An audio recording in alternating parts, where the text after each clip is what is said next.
Jason Blake with the answer. This line is scorching. On your official audio home of Hurricanes hockey, 99.9 The Fan. Here I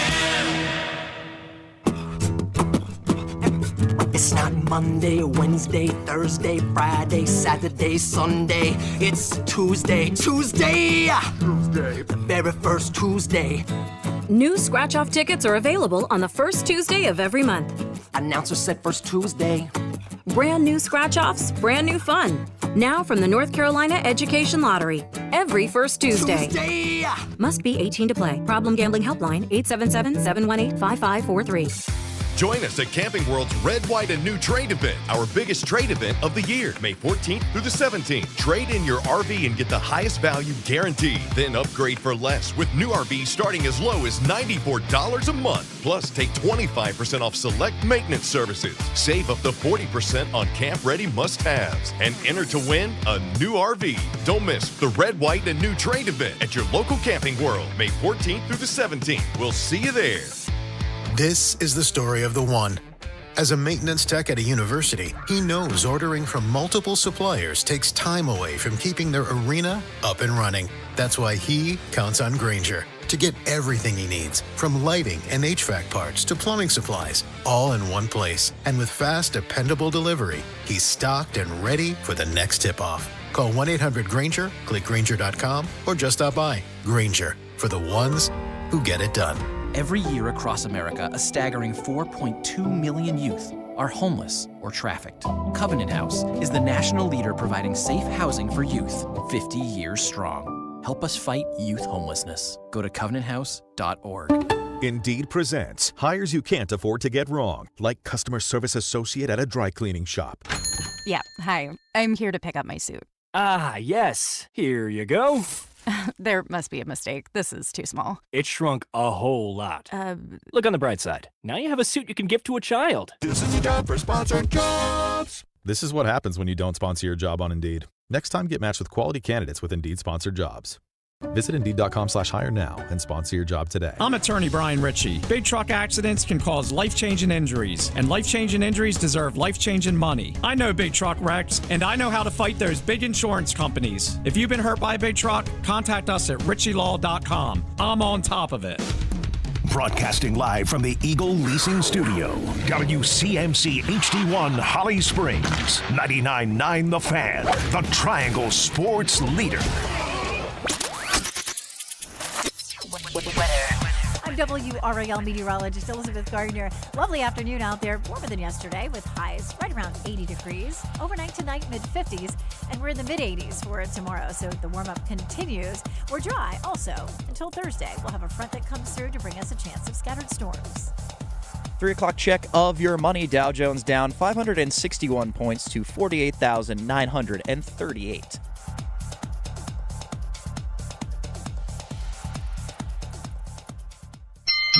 Canes do it. Blake to Riley, scores! Deflected out in front. Carolina gets the first goal of the second round of the postseason. Carolina doesn't take the bait. Out it comes. Here's a chance for Blake sent out front. He scores! A turnover here. Jarvis gets it across. Stankoven scores again. 3 seconds left. And the horn goes. The Drive with Tim Donnelly on 99.9 The Fan. The Drive with Tim Donnelly here on 99.9 The Fan. Happy Monday. Happy game day. Let's go. Carolina Hurricanes game 2 against the Philadelphia Flyers will be taking place just a couple steps from where we sit right here on a beautiful, beautiful North Carolina afternoon. I'm Tim Donnelly. Dennis Cox here with me. We are outside the Lenovo Center, right on the plaza between Carter Finley Stadium and the Lenovo Center.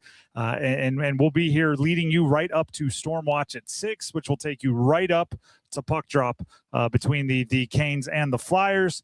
We have a lot to update you on.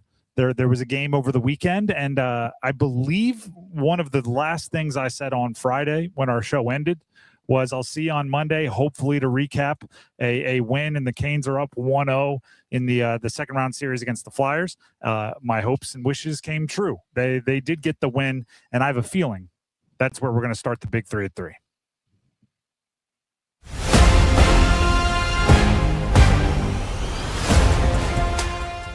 Number 1.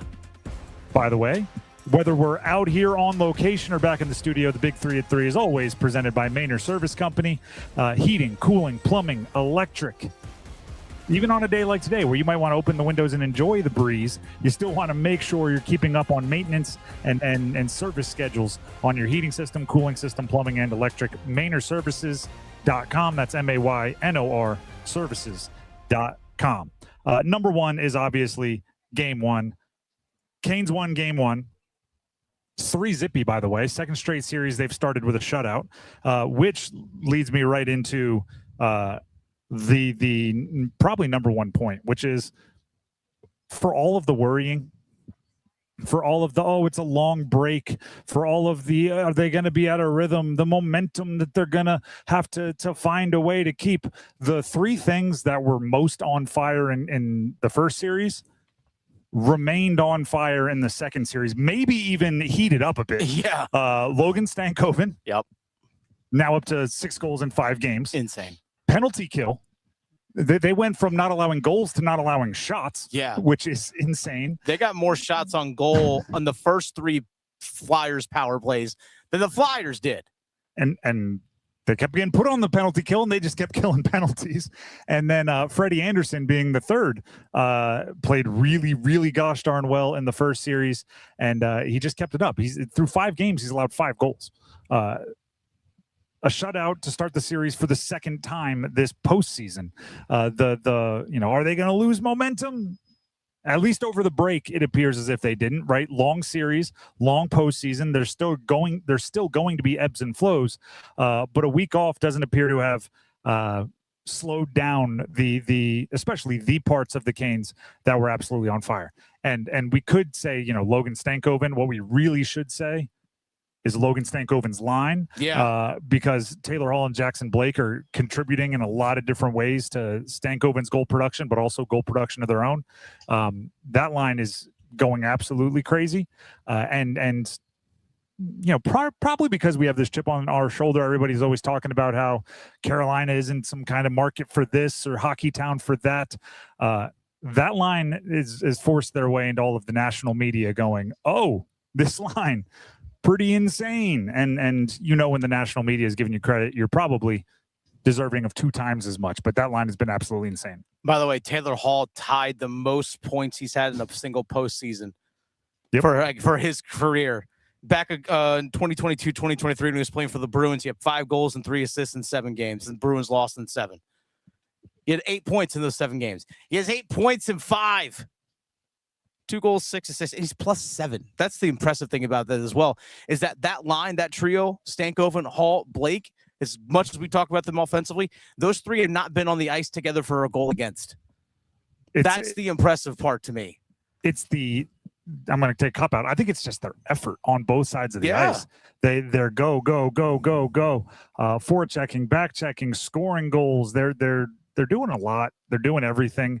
And if they keep that up, it's I've said this before, it's covering for some other guys that aren't producing like we're used to, and it's just not that big of a deal because they're producing at such a high level that the team is getting the win anyway, which is, again, a very, very good sign. And we'll see if they can do it again tonight at 7 right here on 99.9 The Fan. I've been saying this after every game. I'm going to continue saying it. 5 wins down, 11 to go. Let's go. I think that's the way the Canes should really be thinking, right? They have the flags that they put up here, the stickers that they put up here outside the Lenovo Center, 1 for every win. Count up to 16. Like that's what this team is about. You need 16 wins to win a cup. They have 5 of them. Just keep it rolling. I think it was before this past game. Somebody was like, all you got to do is win 57% of your games. Sounds easy, right? Sounds easy. It'll be the hardest thing any of these guys have done, or the ones that haven't already hoisted a cup. So 5 down, 11 to go is how I'm looking at it. That is number 1. Let's get to number 2. Number 2. Number 2 is game 2. That's the one tonight, right? We just recap. Now let's preview. 11 to go, right? Number 1 is 5 down. Number 2, 11 to go. It's going to be as I've said all the time, you're going to get a more desperate version of the Flyers. And you saw that towards the end of the game, right? Desperation leads to a little bit of chaos. You saw it with Ottawa. With every game you go, the opposing team is going to be more and more like a caged animal, and you just have to continue to match it. For the lineup aspect of it, we'll give you the nuts and bolts. Rod Brindamore this morning, no lineup changes expected tonight, which means Alexander Nikishin out. It was described as a health decision. Mike Riley back in on the blue line for game 2, which Mike Riley played well. He played great. Mike Riley had a couple of assists. Mike Riley was in the mix. Did take a penalty. You wouldn't be stoked if he took it again. But in the aggregate, he came out way in the plus. Oh yeah. So, we've talked about it. You don't want to have to use it, but I do think the depth this year is something that's different than the depth last year. Because remember, they suffered a couple injuries, and suddenly they were choosing between Alexander Nikishin, the version that had been in North America for like 25 minutes, and Scott Morrow, the version who a few times showed that the postseason lights were a little bit too bright for him at the moment. And that's just what they had. This year, Mike Riley comes in, and you could argue he was one of the better skaters they had. Granted, not in a ton of time on ice. I think it was a little under 12. But they have a more capable, more comforting level of depth where it's like, all right, Nikishin can't quite get cleared or can't quite feel right enough to play. Mike Riley steps in, and you're not too worried about it. Let's not forget that I think he played 42 games this regular season. He was plus 11. He was plus 11 in 42 games. Again, not logging a lot of minutes. It was interesting being in the post-game locker room talking to him about being ready, just his number called upon. He said he found out in the morning that he was going to play. And he talked about, you just got to stay mentally sharp. And I asked him, I said, so how do you do that? How do you actually stay mentally sharp? Because you haven't played in a while. And he goes, you do best you can after morning skates or after practices to do as much as you can to emulate stuff that you would have in a game. And that's what he did. And you just have to be ready when your name's called upon. It's not an easy thing to do. When you're like, all right, am I going to play today? Probably not. I don't know. We'll see. Is someone hurt? Maybe I'll get in today. You find out, nope, okay, not going to play. Then all of a sudden, hey, game 1, second round. You haven't played in a few weeks, buddy, but all right, you're in. What I think is another luxury is he skated quite a bit with Ghost, with Gossesbeer, and those are just two super high hockey IQ guys, right? Like they're all right, you do this, I do this. They're feeling it. They have good vision and everything that comes with it. So, again, it was good. You won 3-0 in the second round of the playoffs. Like, you don't have to stretch too far to find things that went well. You know what I mean? Like, things went well for the Canes in game 1. They have to continue that momentum into game 2 tonight. That is number 2. Let's round out the big 3 at 3 with number 3. Number 3. Transfer portal in college basketball was active over the weekend and into this morning. We'll start with the biggest news for the team that plays same place that we're hanging out outside. Well, yeah. NC State. Paul McNeil Jr. will return next season for the NC State Wolfpack. He announced, right, his own social medias and everything. That's a big get. And I'm predicting, I don't know if I'm predicting it, but it's ironic because this other guy's in the news as well. Juke Harris for Wake Forest 2 years ago was a guy that showed a lot of potential, but there were other guys on the team. There were some veterans, and he didn't really have all the oxygen to go thrive. Last year, he had all the oxygen. He scored 21 points per game. He was one of the best players in the portal, and some are reporting he got a little over $5 million to commit to Tennessee earlier today. Paul McNeil $5 million? That's the let me make sure I say this as it is reported. Per CBS sources, Harris's agent commanded a $5 million price tag. Dang. Paul McNeil Jr., I don't know if he's going to go for 21 a game. I don't know if he's going to get $5 million next year. I don't know. But I do think this past year he maybe didn't have the oxygen to thrive. I want to see what he does. Is what I expect to be 1A or either the number 1 option for NC State or maybe 1B to another 1A. I think he can score 6'5", can shoot the lights out from 3. That's a big get for Justin Gainey, who was kind of missing the main course on this roster, right? There were a lot of side dishes, to use that analogy. He's the protein in the middle of the plate, I believe, for them offensively. More transfer portal news. Duke got another transfer. Loyola, Maryland transfer guard Jacob Theodosiou. There you go. 6'4" guard, played 2 seasons at Loyola, Maryland, averaged 13 points, 3.5 rebounds, 2.5 assists, 1.5 steals this past year. Began his career at Wyoming.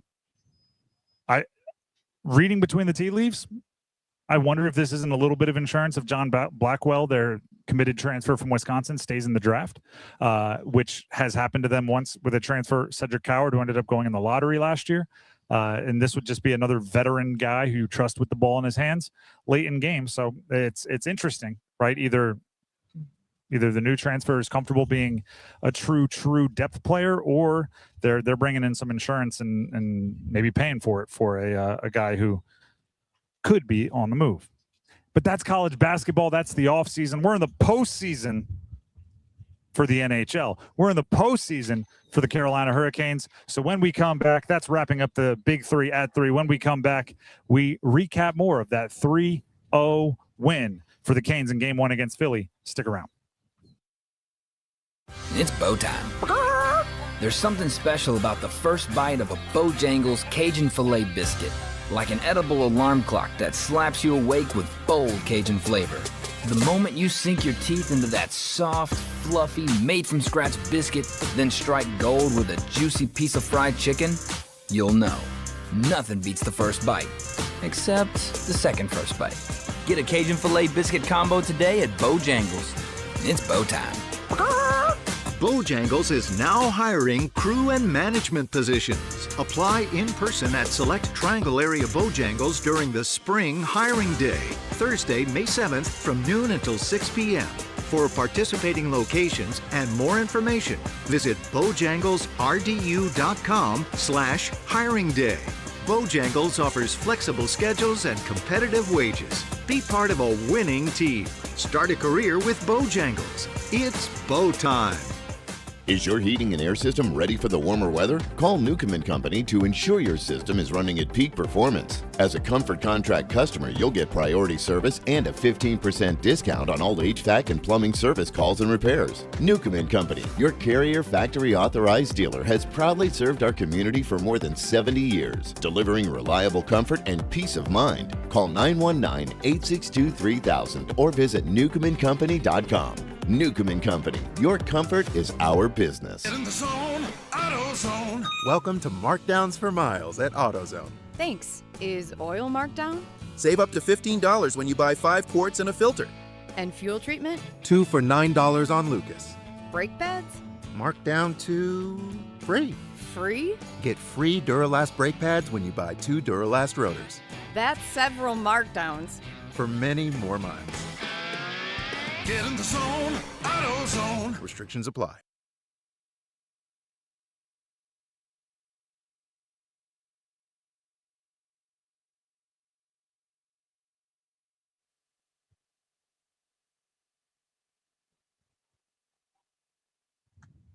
The Drive with Tim Donnelly, 99.9 The Fan. We are live outside of the Lenovo Center, home of the Carolina Hurricanes, who are hosting the Philadelphia Flyers for Game 2 of their second round Stanley Cup playoff series.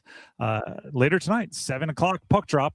Should be a fun one. The atmosphere appeared electric in Game 1, and I do not anticipate anything ramping down in Game 2. So it should be a really, really fun one. If you can't make it out here to the Lenovo Center for the game, you can always catch the game right here on 99.9 The Fan. Which, by the way, is the only place you can hear from Mike Maniscalco, Trip Tracy, and the broadcast crew that has been on this run with you all season long with the Canes. So keep that in mind as you are choosing your audio, right? You can always have it on the app, 99.9 The Fan. Even if you're watching on TV somewhere, mute that, bring up Mike and Trip, and enjoy the game like you always do. Let's talk about the things that went well in Game 1, because that's just really fun to list. Starting with, or actually not even just Game 1. I just want to read some stats for you that show the dominance of the Canes. All right. The Canes are the first team to not trail for a single second in their first 5 games of a playoff run since the Washington Capitals in 1986. Oh, okay. It's good year. Was it? Yeah.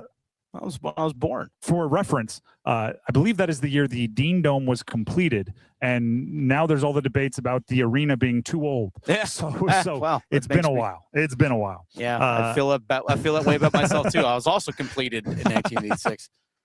Was finished being built. Completed is just a wild way to say that. Assembly line finished up on old Dennis Cox. The Canes also became the 8th team in the last 50 years to allow 5 or fewer goals through their first 5 contests of a postseason. Logan Stankoven go on. is now the youngest player in Stanley Cup playoff history to begin a postseason on a 5-game goal streak. There's just a lot of those stats happening, and it's really the part that is makes all of those first time and forever stats possible. Is it's the consistency. Because there have been teams that have dominated their first 5 games, but it's usually, you win 4 by 3 goals, but there's that one clunker, or there's that one game that got away from you. 5 games, they've found a way to be pretty darn elite in a lot of different ways. 5 games, Logan Stankoven has found a way to score at least 1 goal in every single one of them. 5 games, that line has found a way to impact the game in a positive way a bunch of times in every single one of them. Freddie Anderson has made big saves in every single one of them. It's the consistency that I think has made everybody open their eyes when looking at the Canes. And game 1 of the second series, I think, was the turning point for a lot maybe of the doubters and the haters out there, because it's like, oh, that wasn't just a good matchup against Ottawa. That wasn't just a bitter team because everyone was picking Ottawa. This is now a group that took a week off, came back, and looked very, very similar. I was curious to see after the week layoff how they would start. Would they look rusty? Would they look a little like, would their timing be off? Like those kinds of things. And they just jumped on him right from the get-go. Just jumped on top of him. I know something that you and I have talked about. I've said this multiple times. I feel like when the Carolina Hurricanes are playing well in terms of this, their 200-foot forecheck, and they're just forcing teams to play rushed, to make decisions quickly, but also making bad decisions. The other team's icing the puck a lot. I think it counted as 5 or 6 times in the first period alone that the Flyers iced the puck. So, all right. And that's how the first goal actually happened. There was icing, offensive zone faceoff. Stankoven's out there at their first shift, and then he wins the faceoff. Before you know it, Mike Riley shot, tipped by Stankoven back of the net. It's 1-0. It's that kind of thing. So, like, what leads to the scoring play? It's their pressure that created the icing and the offensive zone faceoff. So they just were on top of Philadelphia right from the jump of the game. And the term that was used yesterday in media availability was suffocating. It's exactly what it was. It's suffocating. And you could tell, like, anytime the Flyers, as soon as they got the puck on their stick, there was someone in their face. I have the vision of, I couldn't even tell you who it was. There's a Flyer behind his own net, and Jacob Slavin was standing in front of the goalie with like the wingspan, and it was like playing a monkey in the middle on the playground, where it's like he took one step, Slavin was there. He took the other step, and he couldn't get around like the swing set or whatever was in between them. And that's suffocating, right? Where it's just like, geez, we're trying to calm down and take a minute here, and Slavin wasn't even letting him have that mental break. It was suffocating. Again, a really good way to put it. I also, I started on this train on Friday, and I want to continue on this train. I love that Stankoven has a 13-game point streak.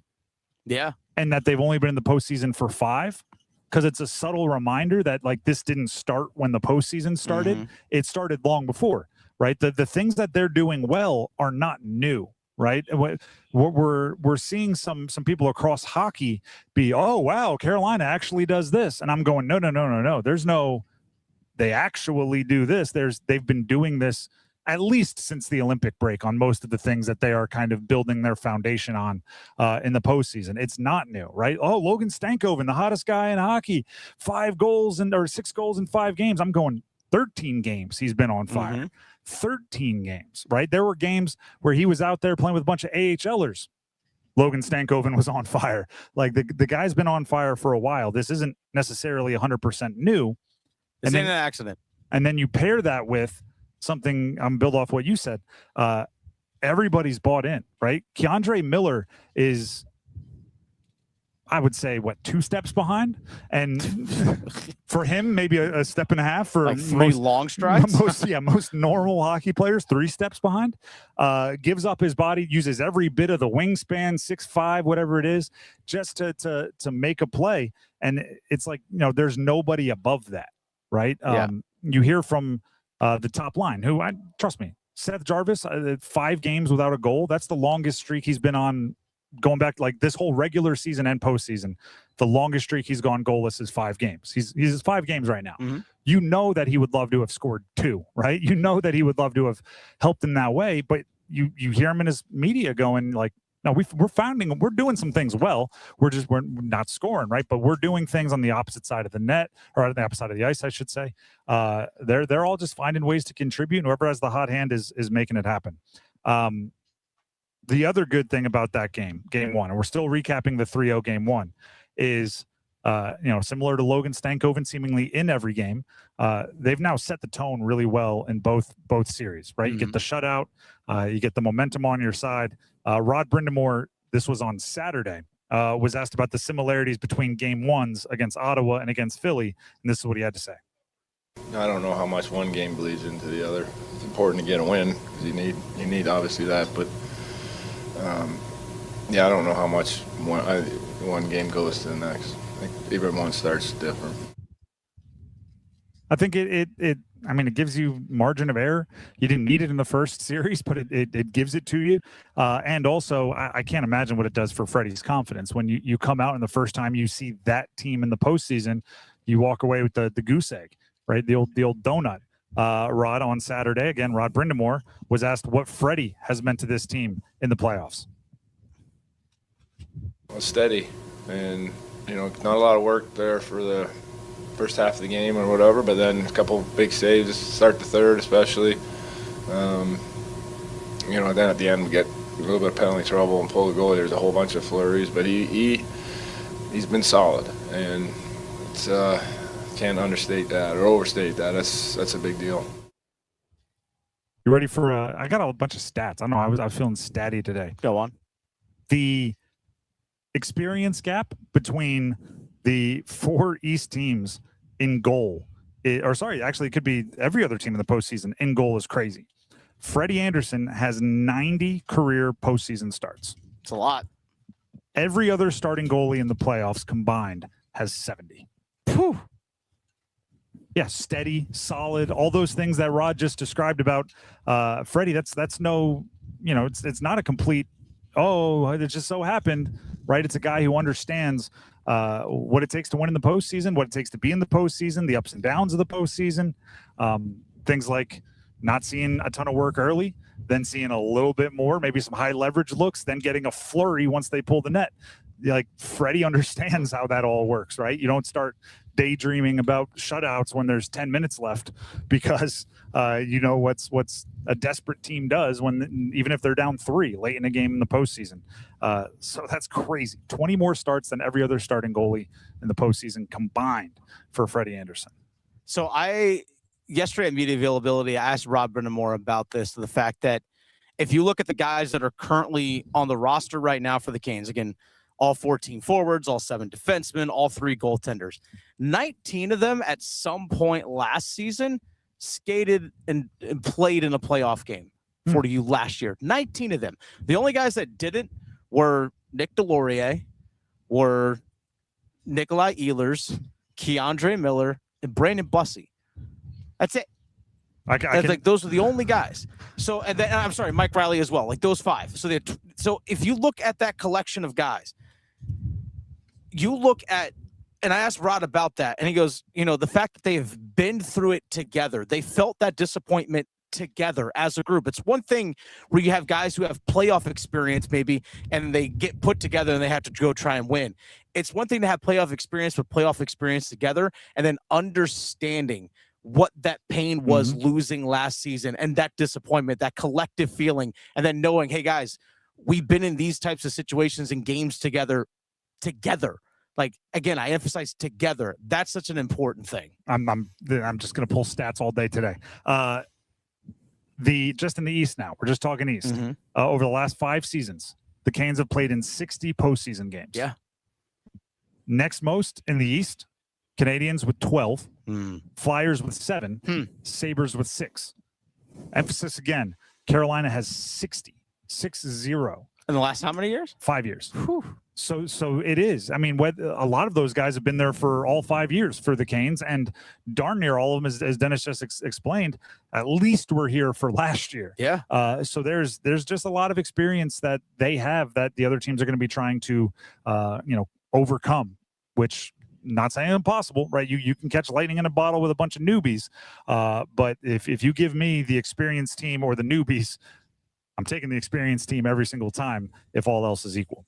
The Drive with Tim Donnelly, 99.9 The Fan. That was all about Game 1. Game 2 will be right there inside the Lenovo Center, of which we are seated outside. The tailgating has already gotten started for some. Saw some of them when I was walking in. Oh, yeah. It is going to be a electric atmosphere, and we are going to be here for it, taking you right up to puck drop, 100% live and local here on 99.9 The Fan. But before we get to any of that, Dennis Cox has something he'd like to tell you. I do. Dennis Cox here real quick for my friends over at Law Tigers.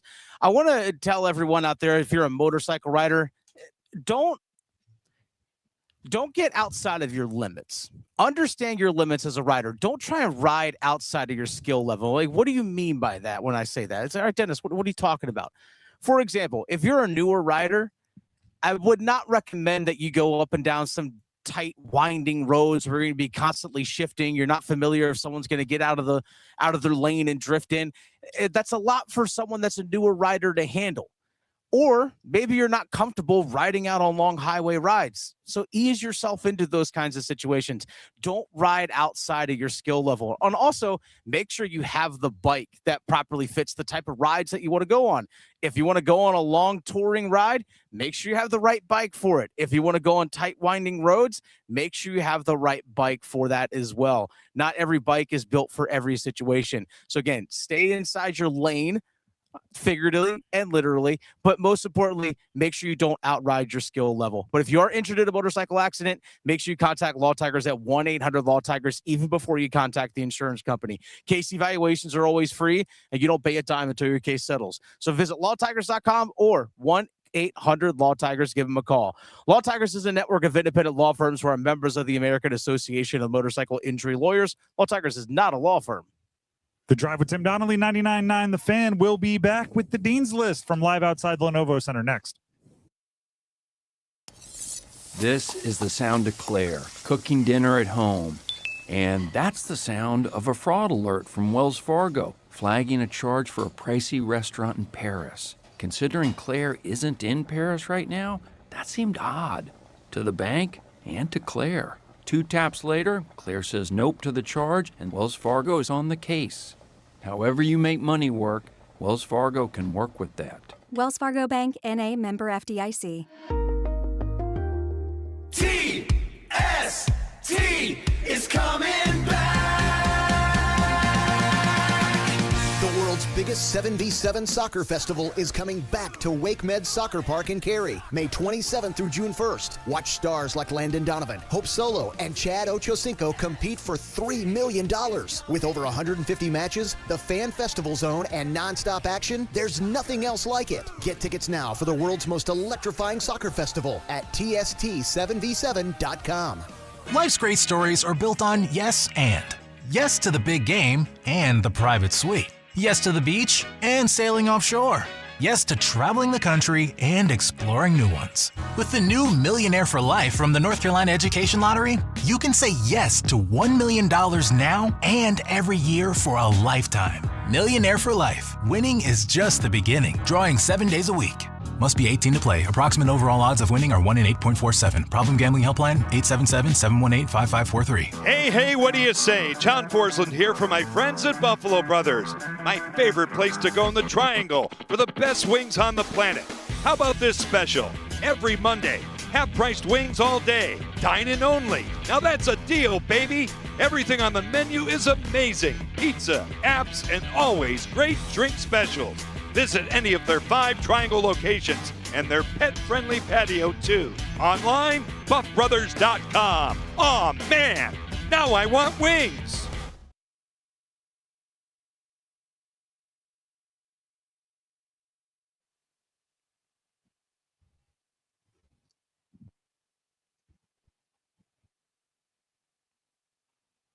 This is The Drive with Tim Donnelly here on 99.9 The Fan. getting you set for Game 2, second-round playoff series between the Canes and the Flyers here at the Lenovo Center, just to our right. If you are coming out, you're going to be doing the tailgating thing. We are directly between the Lenovo Center and Carter Finley. It'll be a poppin' little area here. There'll be you can just look for the giant inflatable Stormies and things and come on over. There'll be a DJ, all that kind of stuff. Oh, You'll yeah. find us, don't worry. Come by, stop in, say hi. You can also pass along a first goal scorer prediction if you see fit. Want to show us that you know hockey. We would encourage you to do so. Also, speaking of knowing hockey, I don't know if this had much to do with his knowledge of hockey, but last week we were taking keyword text opportunities to give you all chances to win tickets to tonight's game. James from Clayton was the winner. Let's go.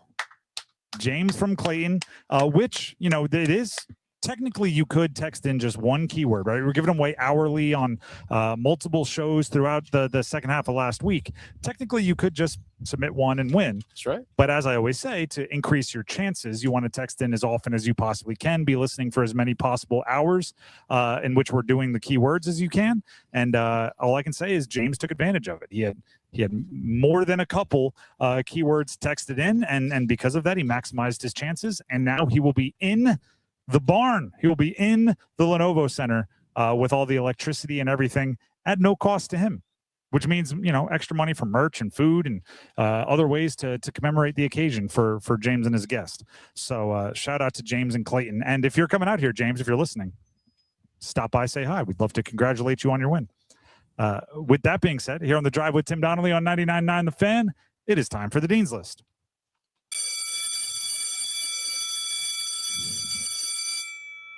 All right. Let's go ahead and highlight some of those directly or indirectly related to the college sports world that we care so much about here in the Triangle. I'll start with UNC baseball. Okay. In roughly the last 2 weeks, they've played Duke 4 times. They've won 3 out of the 4. Okay. Run differential, 39-9. Good Lord. In 4 games against Duke, going back to late April. 39-9. They get 39 runs. I believe there was a 20 burger in there. There may have been a 13 to zippy in there amongst them. 39-9, and you lost one. And you lost one. I believe the first 2 games were 3-1 win, 3-1 loss, and then the wheels just kind of got crazy for the last 2. Jeez. But 39-9 for a crosstown rival. That's them's be some bragging rights. Going over to the Tar Heel side of things, so they make the Dean's List for that one. Just because we're outside the Lenovo Center on Game 2, I'm putting North Dakota college hockey out there. All right. When you see like a 22-year-old balling out in the NHL, I always just assume they must have been drafted at like 9 years old, right? Or straight out of juniors.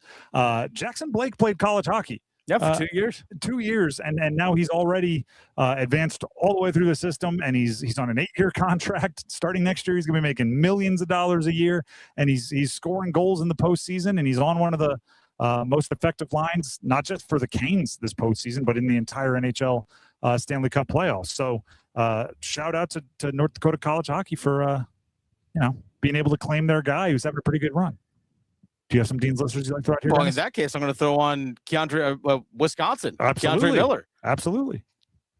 On Wisconsin. I actually do. I have a couple of Dean's Listers to throw out there. I'm going to throw out because we just had selection Sunday for lacrosse, both men's and women's in college lacrosse. So first of all, shout out to Meredith Women's Lacrosse, 12-peat as conference champions. 12-peat. Meredith College right here in right down Hillsborough Street. 12 It's a long time. 12 in a row. Jackson Blake was 10 when that started. Yeah, that's well, actually, you throw in the COVID year that actually didn't happen either. So There's yeah, 9. he was like 9. Yeah, exactly. You're talking about guy drafted at 9. 9 years ago is when that, or 12 years ago, 13 years ago, whatever it was. Anyway, so 12P for Meredith Lacrosse. Also throw in there UNC Women's Lacrosse, the number 2 overall seed in the NCAA tournament on the women's side. The men's team also made it to the NCAA tournament. They're hosting Duke Men's Lacrosse, made it as well. But shout out Davidson Women's Lacrosse. A10 champs. First trip ever to the A10 championship, and they won it. They won it. Yeah, all that postseason experience you were talking about. Don't need it. Shout out to the Wildcats. Let's go. I'm marrying into the Wildcat family. So shout out to the Wildcats, baby. Let's go. That is good work for somebody marrying into the family. That's good work from you right there. They play Clemson on Friday in Chapel Hill. The winner of that game gets UNC on Sunday. Hey. So, hey, good luck. Hey, shout out to the Wildcats, baby. Let's go. Upsets happen. They do. More Dean's List. How about former Wake Forest golfer Cameron Young? Oh, yeah. He's good. So he won the Cadillac Championship over the weekend. Okay, nice. Which comes with 3.6 milli that's for a must be weekend, for nice. Thursday to Sunday action, 3.6 mil. Stop that. Went wire to wire, which means, leading after the first round, second round, third round, and obviously the fourth and final. But here's the crazy part. You go back 1 year ago, right? So May 4th, 2025. He had 0 wins on the PGA. He had never played in a Ryder Cup and was ranked, according to Data Golf, which is like analytics, 141st in the world. 1 calendar year later, May 4th, the former Wake Forest Demon Deacon has 3 wins on the PGA Tour. He has led the U.S. team in points while a member of the Ryder Cup and is ranked 4th in Data Golf in the entire world. That force is strong with this one. Hey, May the 4th. There you go. That is a heck of a year for Cam Young. Not bad. And Wake Forest has a bananas golf history. So you got to be something special to stand out. He's standing out. He's doing something really, really good for him and his program. 3.6 million, is that what you said? 3.6 mil for one tourney. Man, I got in the wrong profession. You got to win. That's true, you do. I mean, God, those guys are so good. Even the guys that finished 15th or 20th consistently. Those guys would just crush. That's the Kevin Kisner. One of my favorite quotes from Kevin Kisner, longtime tour pro who wasn't the longest hitter off the tee. Yeah. There are certain courses where you gotta mash it to win. And they asked him, they're like, "Do you really think you can win at Torrey Pines or some of these Bombers Paradises?" He was like, "Oh no, not at all." They're like, "Well, then why do you play?" He said, "Because they give a heck of a lot of money to 19th." And there you go. That is exactly a good reason there, Kevin Kisner. I'll take 200,000 or whatever it is. And then last one on the Dean's List for me, girls flag football players. Yeah. The NCHSAA, which is the high school athletics governing body here in the NC in North Carolina, board of directors could be voting within the next week or two to sanction officially girls flag football as a high school varsity sport in the state of North Carolina. I think also boys volleyball. So also in the mix there. That's awesome. Yeah, it must be buzzy because it came up on my social media feed. There is a quarterback from Arizona, a high school girls flag football player. This is not an exaggeration. She probably has a top 20 throwing motion of boys and girls at the high school level. She can absolutely sling it based on the 2 minutes that I watched on social media the other day. It's a really cool, really growing sport, and I'm excited for it to be coming to Carolina, hopefully in the super sanctioned, state championship way that high school sports are known for. That is the Dean's List here on the Drive with Tim Donnelly on 99.9 The Fan. By the way, we are on YouTube. I know last week we had a couple technical difficulties, but we are up, we are running, so you can join us in spirit and watch along outside of the Lenovo Center. You can, if you're coming out to tailgate, you can check the video, get a little weather report just by looking right behind us. It's sunny, not a cloud in the sky, and you could see that. Here's your weather report. It's gorgeous. It's tailgating weather. End report. Have a t-shirt under the hoodie so you can tailgate in the t-shirt, and as you walk in, you wear the hoodie to be in the arena. That's my advice to you.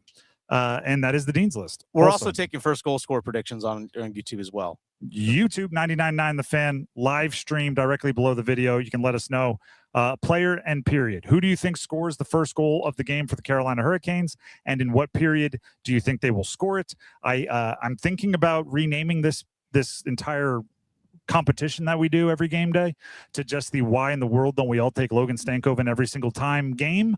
But I can tell you, I put this out on Twitter. I don't think he's the most popular pick, despite the fact that he's done it in 4 of the 5 postseason games.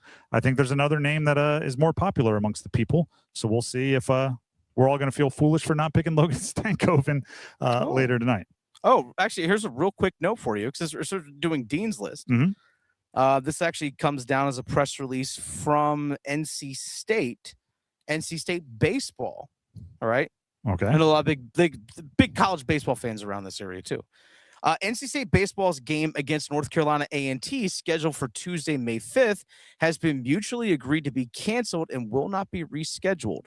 So ticket holders for tomorrow's game will receive information from NC State ticket office in the coming days regarding refunds and exchanges. So there you go. Mutually agreed. There's a conscious uncoupling. Yeah. Well, we were supposed to carry that game on air tomorrow. Mutual breakup, I guess. Yeah. All right, we have winners and losers coming up next right here on The Drive. Don't go anywhere. Credit card interest rates are now over 29%, and most people are only making the minimum payment, so they're getting nowhere. Hey, it's Dennis Cox for Loan Pronto. But here's what many homeowners don't realize. Using the equity in your home, you can easily access hundreds of thousands in cash. With Loan Pronto's Rapid Equity Loan, you can pay off your credit cards, your existing HELOC, your car loans, or get money for that home improvement project. One client just got $100,000 approved and saved over $1,500 a month. And here's the best part. With Loan Pronto, you can do it all from your phone. With zero out-of-pocket, no hard credit pull up front, no appraisal, no long drawn-out bank process, and no touching your first mortgage. Rates are at near 3-year lows. Act now. Go to loanpronto.com. See how much you can get in about 60 seconds. Loan Pronto, 2,800 5-star Google reviews. Call 919-381-1760 or visit loanpronto.com.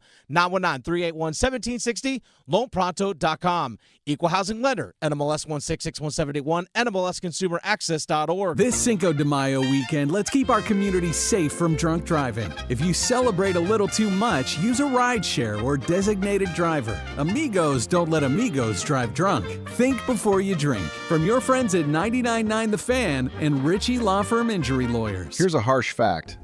40% of women and nearly 20% of men suffer from varicose or spider veins. Left untreated, these veins can cause tired, heavy legs, swelling, burning, cramping, aching, even restless leg syndrome. In some cases, it can lead to serious health risks like blood clots. USA Vein Clinics offers minimally invasive treatments that take as little as 15 minutes, covered by most insurances. Call 984-207-6220 and schedule your appointment today. Don't wait. Call 984-207-6220 for free information today. Imagine walking, exercising, and sleeping peacefully again. Varicose and spider veins won't go away on their own. USA Vein Clinics can help. Call 984-207-6220 for fast, easy, and affordable solutions. USA Vein Clinics treatments are covered by most insurance plans. Don't put this off any longer.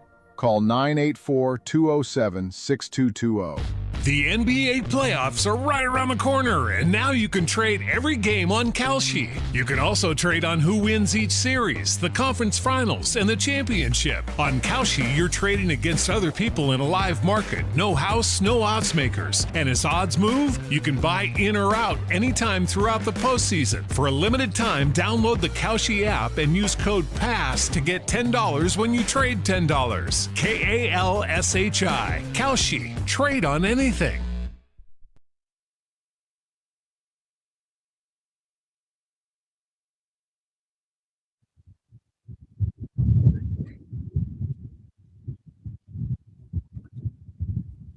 The Drive with Tim Donnelly, 99.9 The Fan. Some Nas coming out of break. Yeah. I'm Tim Donnelly, Dennis Cox here with me. We have Max Gorn back at the studio keeping us up and running. And the reason why we need someone back at the studio keeping us up and running is because we're enjoying a lovely afternoon outside of the Lenovo Center. That we are. One might call it the calm before the storm. Because we're right outside the Lenovo Center where the Carolina Hurricanes are going to take on the Philadelphia Flyers. Game 2 NHL postseason action, second round NHL postseason action at 7 o'clock tonight. You can hear it right here on 99.9 The Fan. Should be a fun one. Should be a very, very fun one. In the meantime, it is Monday and it is about 3:45, so it is time to play a little winners and losers. This team will never lose again. All right, this is winner more in spirit than in anything else, right? Okay. Not just, hey, this team scored more points. We can all read a box score and figure that out on our own. I'll start with this, and Dennis, you're holding it. Winner, the Lenovo Center and the Canes merch people for the beer skates. The winner's everyone that got one. Actually, Yeah. So if you didn't see it on social media or you didn't hear about it at the game, you weren't at the game. The Canes were selling beer in plastic mugs. Yeah. In mugs. the shape of a skate. A hockey skate. Yep. Beer skates. They sold out on Saturday, selling 4,687 of them. Yep. That is more than a quarter of the total attendance at the game. WRAL's Brian Murphy did a deep dive article, so I encourage you to go check it out. I have a couple tidbits here. The beer skates are already listed for more than $180 on online resale sites. Yeah, it's insane. That's a something X return.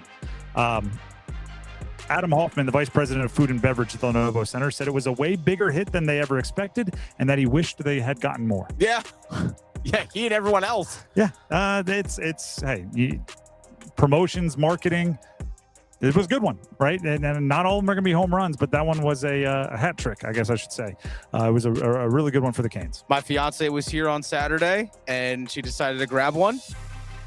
Smart investment. I encouraged her. She wasn't like, sure. But then she saw a bunch of other people at them. She said, all right, sure. I'll go ahead and get one as well. And she sent me a picture of it sitting up there in section 334 with it. I was like, heck yes.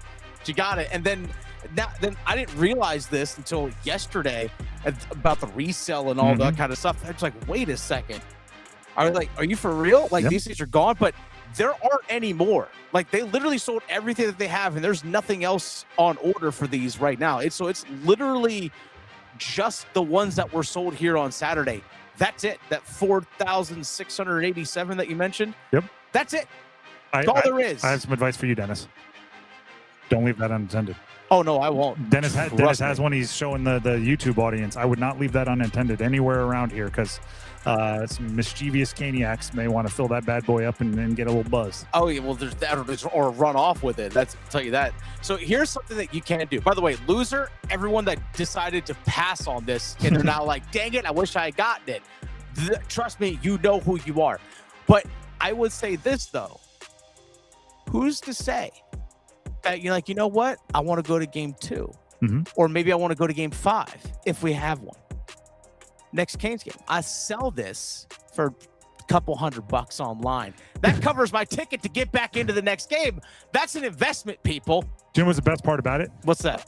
It's made for adults, right? It's a beer. It's a beer skate. Yeah. Because I get frustrated when there's like a bobblehead night or something that's like designed for the kids, and then people are reselling it immediately. Like adults are grabbing as many as they can, and then the kids aren't.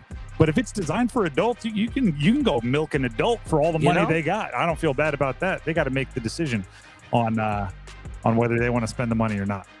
So the beer skates thing, it's a winner. Hell yeah. Loser. How about Nick Seeler? You can't grab Martin Nook's skate and hit yourself in the face, and then when he grabbed his stick, and then the Flyers, and then go, oh, hi stick, he grabbed it and he hit himself. Like, why are you hitting yourself? Why are you hitting yourself? And then he got a penalty for it. I'm all like, if you get hit in the face and you would flop a little, I'm pretty lenient with that because everybody plays sports occasionally. I don't want to say embellishes because that takes it to another level, but you play it up to make sure the ref sees it. You can't be grabbing the stick and hitting yourself in the face and drawing the penalty. So Martinook was asked about that yesterday during media availability, and he's like, yeah, I don't think I've ever been part of that before. But he said actually Seeler came up to him and said, yeah, my bad. Yeah. Like, you know what? No. Owned it. No, like if he found out that it was caught on camera is what happened. And probably. Watching it, for those of you that watched on TV, watching Rod Brindamore trying to explain to the ref, no, he hit himself. He hit himself was pure comedy because it looked like a sibling explaining to mom, like, I didn't hit him, he hit himself. Yeah, it wasn't me. I thought you didn't see it. It was pure comedy. This is also one of the reasons why Rod Brindamore has been a very big proponent and has advocated for they need to have replay on all penalties. Eye in the sky. Because before the face-off, like everyone is even lined up for the face-off, we all saw it. Yep. So guess what the officials could have done? It could have said, actually, you know what? That's no penalty. Face-off offensive zone right over here. Martinook, come on out. Join us. Yeah, we all saw it. Yeah. That's the thing as well. So I 100% get why Rod Brindamore is in favor of that. For that kind of situation. More winners and losers here. Winner, Secretariat. The horse? The horse from the, whatever, 73? Yeah. The Kentucky Derby was run over the weekend. Oh, yeah, that's right. I'm not going to lie. I couldn't care About the Kentucky Derby. Golden Temple one, I didn't win, but I saw this stat come across my my feed. All right. 19 of the 20 horses in this year's Kentucky Derby, Secretariat's offspring. 19 of the 20. My guy is winning. That dude got busy. The greatest racehorse of all time. Turns out those genes pretty good. Pretty good. 19 of the 20. And I assume I don't even know if Golden Tempo was one of them, but I assume 19 out of 20 chance that his what if it was the one? The one. Just it's great grandson, got the trophy, I assume. So he's a winner for that one. Talk about a legacy. Loser. This one will be fun to say. Oh. Boston. Go on. In back-to-back nights in their home arena, TD Garden, their hockey team and their basketball team were eliminated from the playoffs. That's funny. Philly got their win, right? They get one. They don't get. They don't need focus on the basketball. Philly got the win, and then the Bruins were eliminated as well. So the Celtics and Bruins, same place. Just a little deja vu for fans that made it to both games. You got to be a loser for that one. And Boston has won so many darn championships that you're darn right I'm going to enjoy it when they don't. I have a winner and a loser. I want to hear it. Winner, Canadian hockey media. Because you have a Canadian team that actually advanced to the second round, so you have something to go on. You have the Montreal Canadiens. Because you had no McDavid. They were eliminated. The Edmonton Oilers were. You had no Leafs this year. The Senators were eliminated. Sidney Crosby was eliminated. The Golden Boy. So guess what? What were you stuck with? There's no Macklin Celebrini that you can ride on for he's the future. All right, guess what? Everyone in Canada has to be a Montreal Canadiens fan now. So winner, Canadian hockey media. Loser, John Cooper, Tampa Bay Lightning head coach. Oh. I don't know if you saw what he said after the game yesterday. I think so. It was the Tampa Bay Lightning lost but did they? To Montreal. When they get there. Tampa Bay lost to Montreal 2-1 in Game 7 last night in Tampa. And John Cooper, after the game, I'm going to paraphrase here, says, sometimes you win the game, but you don't win the scoreboard. It sounded just like you did when you lost the gold medal game to the United States, John Cooper. Sounded very similar when you lost 2-1. We'll let you decide who the better team is. Nope, the scoreboard does that. Yeah, there's a scoreboard. That's what you play for. And guess what? You lost 2-1 again when it mattered. I don't know if this is a hot take. I think it's worse to say it now than it was in the Olympics. 7-game series is even worse than after a single elimination tournament. You had your time to decide. And you had tons of time. You had multiple games. These series don't go quick. Winner. Do we want a winner or do we want a loser next? Let's go. Winner. John Sterling. I don't know if you saw this. John Sterling, the voice of the Yankees. Passed away. Died at 87 after a 36-season career. For a little bit of my career, I was working for a Yankees affiliate. John Sterling, legend, always super nice. Jumped on the show. But here's the crazy part. The New York native called 5,420 regular season games. That's wild. And 211 postseason games before retiring back in 2024. Over 5,500 total games, play-by-play, baseball. That's pretty darn incredible. And just because he was always nice to me when I was literally nothing to anybody, he makes a winner list for the legacy that he left. That's a lot of games. That is a absurd amount. I don't know who the play-by-play person is right now. I just simply don't know. But man, you try and fill that person's shoes, like trying to fill Vince Scully's shoes and those kinds of things. It's just I don't think we'll see that generation of baseball play-by-play. Because now everyone's doing also a little television, or they're also doing some basketball, and there's fill-ins and everything. Like those guys were just at the ballpark every day, calling a game, doing a good job of it. So John Sterling, a winner. Now, one question here. Okay. I need a ruling, winner or loser. I'm sure you saw it because it's right up your alley. The Charlotte Knights. Yeah.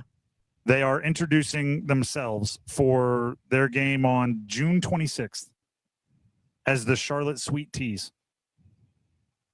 Or sorry, the Carolina Sweet Teas. Carolina Sweet Teas. And they have the whole uniform based around the Sweet Teas. People were all jacked up about it.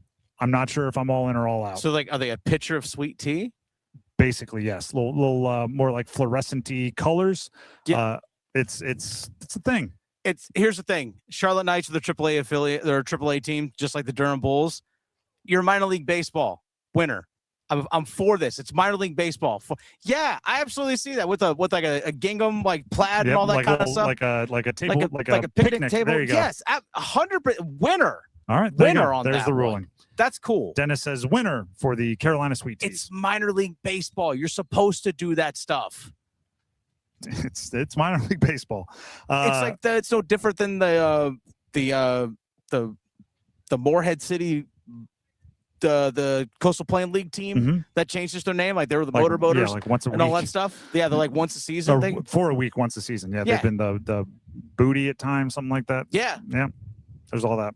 The Drive with Tim Donnelly, 99.9 The Fan. That is winners and losers. Hopefully the Canes are a winner in Game 2, which will be right here on 99.9 The Fan against Philly at 7 o'clock puck drop. Hour of Stormwatch ahead of that. Our show taking you right up to Stormwatch. We're going to take a break. When we come back, football at 4. What can the Panthers learn from the Carolina Hurricanes? The Carolina Panthers, that is. Stick around. Is your heating and air system ready for the warmer weather? Call Newcomb & Company to ensure your system is running at peak performance. As a Comfort Contract customer, you'll get priority service and a 15% discount on all HVAC and plumbing service calls and repairs. Newcomb & Company, your Carrier factory authorized dealer, has proudly served our community for more than 70 years, delivering reliable comfort and peace of mind. Call 919-862-3000 or visit newcombandcompany.com. Newcomb & Company, your comfort is our business.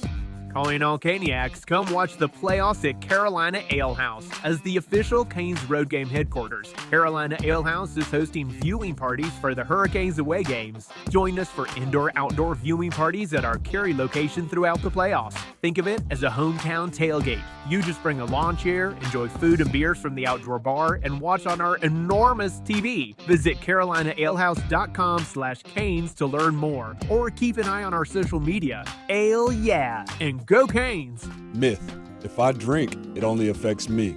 Fact: it affects more than you. Your reaction time, your safety, and everyone counting on you. Game's over, and it's time to head home. Someone says, I'm good, only had a couple. Now, it's on you. Stay quiet or speak up, because one bad decision affects everyone in that car. Real teammates step in. They protect each other. Make a plan. Speak up. Talk it out and see, because real teammates look out for each other. Learn more at talkitoutnc.org. I'm attorney Brian Ritchie. Workers' comp can be tricky, but my law firm will be on top of all the complicated paperwork and sneaky deadlines so that all of your I's are dotted and T's are crossed. If you've been hurt on the job, I'm on top of it. Contact us at ritchielaw.com. Broadcasting live from the Eagle Leasing Studio, WCMC HD1 Holly Springs, 99.9 The Fan, the Triangle Sports Leader. I'm WRAL meteorologist Elizabeth Gardner. Nice afternoon out there, a bit warmer than it was yesterday. Lots of sunshine with a high of 80 degrees. Overnight low in the mid-50s, and even warmer tomorrow. We climb into the mid-80s. We're dry until Thursday when we'll have a chance of storms. 4 o'clock check of your money. Dow Jones down 549 points today to 48,949.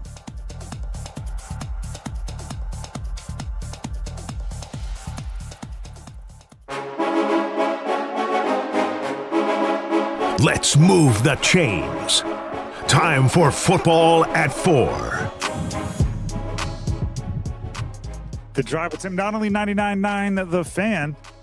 Right as we were coming on air, a nice little breeze came through. Yeah. Outside the Lenovo Center, the home of the Carolina Hurricanes, where they have 5 of the flags outside plastered already. And that means there are 11 openings for more. They put one up after each postseason win, and they are hunting for 16, which would obviously mean they're hoisting the cup. It's I mean, you can already feel it, right? Game day atmospheres, they just go up and up and up, and then you think they can't go any higher, and they do. So getting started early here. 4 o'clock, the game's at 7, which I do believe means the lots are opening up like right now. Yeah. Trust me, there are people already in there. Yeah, you can find a way. But if you were waiting or you were on your way, shout out to you for tuning into 99.9 The Fan as you get ready for the game. With that being said, we're gonna use the Carolina Hurricanes to potentially help out the Carolina Panthers a little bit here during football at 4, right? We're not going to be far away from the far away from the hockey side of things on a game 2 day. But here's how I look at it. First of all, are you familiar with the Erik Tulsky history with the Philadelphia Flyers? Yeah, the old Broad Street and all that stuff, SB Nation. Yeah, yep, there you go. He was doing analytics stuff writing about that a long time ago. Erik Tulsky, the GM of the Carolina Hurricanes, who has put together a roster in a really sound way for the Carolina Hurricanes, is what I believe so many of our listeners dream. So he was essentially a commenter on I have it right here, Broad Street Hockey, just jumping in, after the articles and commenting, and then he started doing a little more. He worked his way up to like the unpaid writer, then he was a low paid writer, then he was he's the GM of the Carolina Hurricanes. Oh yeah. Which is incredible. But it did start basically talking in the comments about the Philadelphia Flyers, which is just an outstanding trip from point A to point B. Full circle. And now he's up 1-0 on the Philadelphia Flyers. Which, again, I just want to say that again. He was a commenter. This wasn't that long ago. He first transitioned to a blog called NHL Numbers the first time he got paid to talk hockey, $100 a month in 2012. So in 13, actually, he's been the GM longer than that now. Less than 15 years, he went from making $100 a month to write articles about the analytics of hockey to running the Carolina Hurricanes and taking them into the postseason. With that being said, I don't think it's a surprise when I look at and then shout out to the gentleman's name, which is Adam Gretz, who put this together. He went and looked at all of the teams remaining in the postseason in the NHL playoffs and how they acquired each player. And if you're the Carolina Panthers or if you're anybody else running a sports franchise, I think there's some lessons to be learned here. First of all, if there's a theme, don't buck the trend just to buck the trend. If you look at all the teams, Colorado, Vegas, Anaheim, Buffalo, Carolina, Philadelphia, Montreal, overwhelmingly the number one way that players were acquired to their team that they're playing on for the postseason is trade. Now, Carolina, not necessarily, but overall, trade. Colorado, Vegas, Buffalo especially, like the overwhelming majority acquired by trade. So the reason why I bring that up is, we say it's a copycat league. If it's working for everybody else, you better darn sure explore it. You know what I mean? You better make sure if there's a way you can also take advantage of it, you are. And then the flip side of that coin is also true, because if you look at the rest, right, Carolina varies it up a bunch. The way it's broken down by the user, they have players acquired by a top 5 pick, top 5 in the NHL draft, players acquired by non-top 5 first rounders, players acquired by non-first round picks, trade, free agents, undrafted free agents, and waivers. The Canes are one of 2 teams that have acquired players that are on their roster by all except for one. Nobody used all paths to acquire a player. Okay. They are one of 2 teams that have acquired all except for one, all the way down to Brandon Bussey as a waiver claim. That is where we get to where I think the Panthers can use a little bit of okay, I see what they're doing there. We can implement some of it. You truly have to consistently and constantly explore every option to get your team 0.1% better. Right? If there's one thing that Erik Tulsky, I think, encapsulates his run as a general manager, or even his quest from writer all the way up to general manager, it's if there's a day where you can get 0.1% better, or there's a chance where you might be able to, you play out that string. Right? If you hear some crazy rumor about some player who you don't think is available, but you heard some crazy rumor about it, make the call, right? Get the other GM on the phone and go, hey, what's the cost, right? Because it might be cheaper than you think, right? Oh, it might be. Yeah, actually, we will move Mikko Rantanen. It might be, oh, yeah, you know what? Maybe we will do it, right? And to me, that's what shows up here. Take your middle round picks super duper serious. And that goes back to pre-Erik Tulsky. But the Carolina Hurricanes, I mean, you look at their non-first round picks that are on the roster right now that they drafted non-first round picks. Jackson Blake, Sebastian Aho, Alexander Nikishin, and Jacob Slavin. And in the past, that included guys like Brett Pesce as well. Like there's no throwaway third rounder, right? There's no, we'll just whatever in the fourth. Like they are looking for dudes at every step of the way. And that's how you end up with such a complete roster.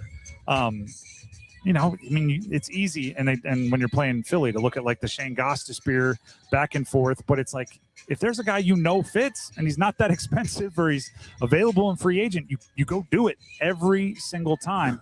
And I think most often you're going to get to the end of the string and it's going to be nothing, right? You're going to have made a bunch of calls about a potential trade and it's not going to add up, or the guy's going to be traded elsewhere. But that can't discourage you from running down the string the entire way on somebody else. And you do that every single time because the one time it works out, it could be a franchise changer. Well, I think also as well, if you look at in the sense of what the Carolina Hurricanes done, you talk about how the Carolina Panthers can learn from it, is that what the Carolina Hurricanes done in terms of drafting, like a Jackson Blake or even a trade for Logan Stankoven and some of these other guys, even prospects that they have acquired, is that they look for certain traits and they try and find within the margins and market inefficiencies. Like, for example, Jackson Blake, really good skater, highly skilled player, not the biggest guy. You could say that for a bunch of games. So you can say that for a lot of games. Seth Jarvis obviously was a first-round pick, super skilled and everything. But if he's 6'2", he's a top 5 pick. Exactly. And even look at some of the second and third round picks that they've acquired, like late first-round pick 30th overall, is a Bradley Nadeau. Great shot, good skater, not a big guy. Felix Unger-Skorum, just super young, who is still growing and developing. So you're finding market inefficiencies or not being afraid to draft a Russian player, even though it might take you a little bit of time, to, like an Alexander Nikishin. Where the Carolina Panthers can learn from this, and I think this is what they've learned as well, is that you can find a guy that has really good traits, like a Jalen Coker. But guess what? But minus the speed. It's like, but he has good hands. He's a great route runner, and he's reliable, and he's consistent, and he plays fast, but didn't run a fast 40 time. And a deep wide receiver class, if we could pluck that guy as an undrafted free agent, we can pluck that guy.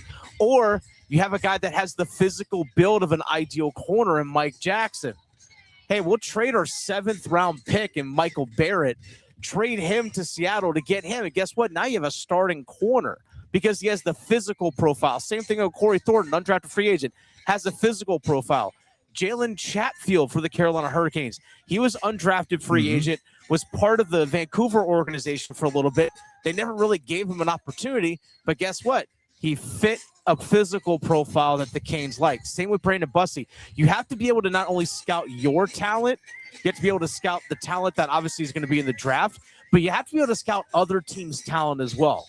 Brandon Bussey, they said they had their eyes on Brandon Bussey for years. I think the Mike Jackson trade for Michael Barrett, the 7th rounder, is a really good example of what I was talking about, which is like it's a 7th rounder you're probably going to cut. Yeah. You might as well, before you cut him, call up every team in the league and see if there's one that could give you something for him. And when you do that 10 times, maybe 2, you get something of actual value back. But you got to do it all 10 times to get the 2, and it ends up proving the difference. And you get Mike Jackson, who's been an absolute wonder for them, and I actually think accelerated their rebuild in a pretty good way on defense. The other thing that I want to say that roster building the Panthers can take advantage of is when you should know your guys better than anyone else in the league. If you know they're a dude, sign them. And sign them to as long of a deal as they'll let you sign them. And this is like the Jackson Blake, Logan Stankoven line, right? If they were looking to sign those 2 guys now, it'd be much more expensive. But they signed them in the offseason because they're in your facility, they were pretty darn confident what they're doing now was in their skill set, right? So if you're a Carolina Panthers scout and you're like, this dude is good, and then they get on even before they're playing big minutes or whatever, right? They showed flashes at the end of a season. If you're confident, get them signed to that 3 or 4 year deal, and then you can benefit from it for years to come as they outperform their deal. It's kind of messed up because really what you want to do is have all your players be underpaid because that's what's best for your roster in a salary cap sport. But the way you do that is by trading long-term stability when the market isn't there for, less high-end value. That's exactly what they did with Stankoven and Blake, right? The rest of the league may not have thought they were $5 or $6 million a year player, or they didn't want to wait until they got to true hit the market. Canes gave it to them for 8 years, and that's looking like an unbelievable deal because they have 2/3 of their best line this postseason locked up forever for about $11 million a year total, which is pretty darn ridiculous. Yeah, just over $11.1 million. So you got a little lesson cross sport, and a lot of that goes for every sport, right? It's just the Canes are a well-run front office right now, and any lesson you can learn from those little moves they make that you might not notice at the time that prove dividends down the way is what every team should be looking for. That's football at 4, which is kind of hockey at 4. Here on The Drive with Tim Donnelly on 99.9 The Fan. We are live outside the Lenovo Center, the location for Game 2 between the Canes and the Flyers. But before we get back to the Canes side of things, Tim Donnelly here for Maynard Service Company. Heating, cooling, plumbing, electric. It all starts at the top, right? A great organization.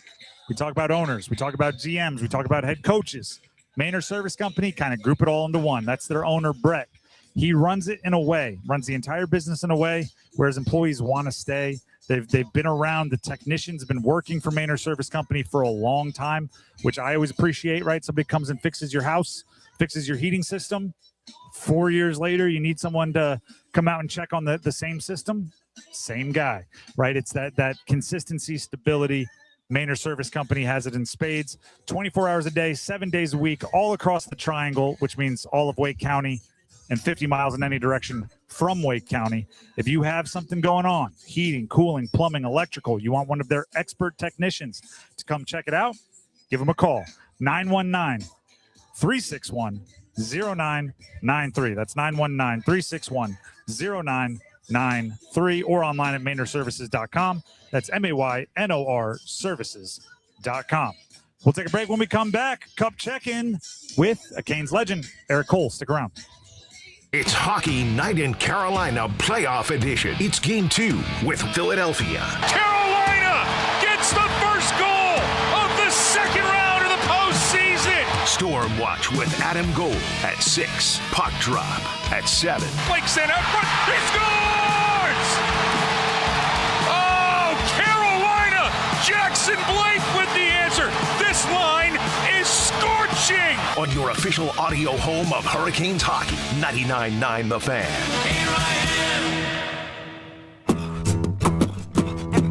It's not Monday, Wednesday, Thursday, Friday, Saturday, Sunday. It's Tuesday. The very first Tuesday. New scratch-off tickets are available on the first Tuesday of every month. Announcer said first Tuesday. Brand new scratch-offs, brand new fun.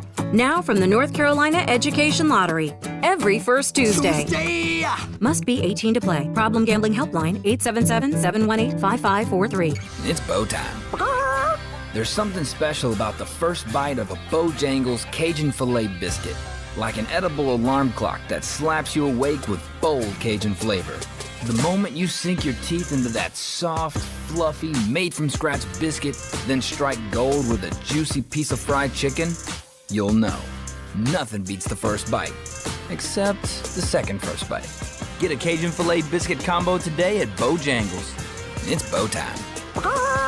Bojangles is now hiring crew and management positions. Apply in person at select Triangle area Bojangles during the spring hiring day, Thursday, May 7th from noon until 6 p.m. For participating locations and more information, visit bojanglesrdu.com/hiring day. Bojangles offers flexible schedules and competitive wages. Be part of a winning team. Start a career with Bojangles. It's bow time. It's time to refresh your yard during spring backyard days at the Home Depot. Get low prices guaranteed on propane grills starting at $179, like the Next Grill 3-burner gas grill. Or get $50 off a select Weber Spirit grill and bring big flavor to your backyard. Then set the scene with Hampton-Bay string lights that bring it all together. Shop Spring Backyard Days for 7 days at the Home Depot, now through May 6th. Exclusions apply. See homedepot.com/price match for details.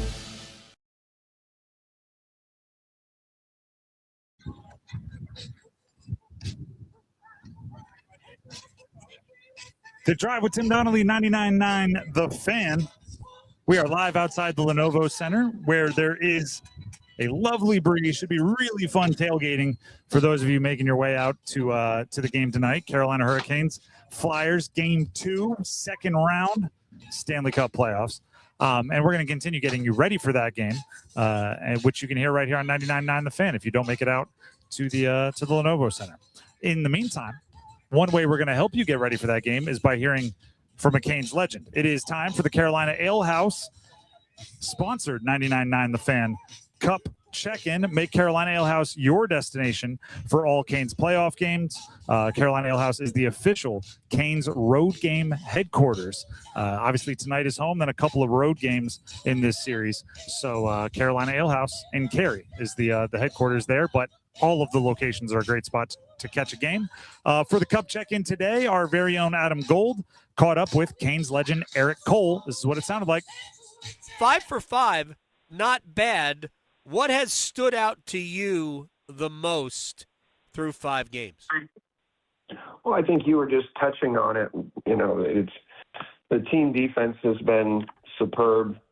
Goaltending's been good, and they've gotten really good special teams. Like the special teams have been a factor too. So, you know, I think if they can continue to smother teams and continue to have that same type of energy and back pressure from the forwards night in, night out, they're going to be tough to beat. Yeah, I talked to Jacob Slavin this morning, and he talked about. I asked him about the penalty kill, and he goes, "We walk that fine line between being aggressive and too aggressive." He says you're always that close to giving up like a really good scoring chance. How accurate is that? Yeah, that's pretty fair. that's very a very fair assessment. I mean, it really is because you know a bounce, a turnover, and I mean anything can go the other way, or if you get caught sniffing a little bit too much on the offensive side of the puck, you know, there can be lots of opportunities headed back the other direction. So it'll continue to be a factor, you know, both positive and negative all the way through the playoffs. Erik Cole is joining us here on the Adam Gold Show. Let me get to the other side of the puck. I mean, I know they've been good all year, and they didn't get rewarded for the most part over like the first 3.5 months. But are Stankoven, Blake, and Hall on a heater? I mean, obviously they're hot, but or are we just looking at like 3 exceptionally good hockey players that seem to have great chemistry with one another? I think that all of the above, right? Like it's you know 3 really good players. They're showing that like their chemistry within the line is really like and it has been there for quite a while. I think down the stretch they were. I mean, I felt like they were the most effective line on the ice every time that they hopped over the boards. So they definitely played a big role in the success like late in the season and here in the early going in the playoffs. But you need you're going to need scoring from everybody. So they need to continue to just keep going. And to your point, they're on a bit of a heater. Don't change a thing. Don't get a haircut. Don't do nothing. I love that from Erik Cole. That was the 99.9 The Fan Cup check-in. Our very own Adam Gold with Canes legend Erik Cole. All of it sponsored by Carolina Ale House. The Cary location is the official road game headquarters for the Carolina Hurricanes.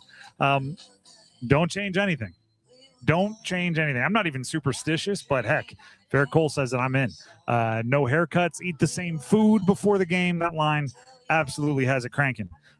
Speaking of the way that Carolina's had it going, they did defeat Ottawa in the first round of the Stanley Cup playoffs.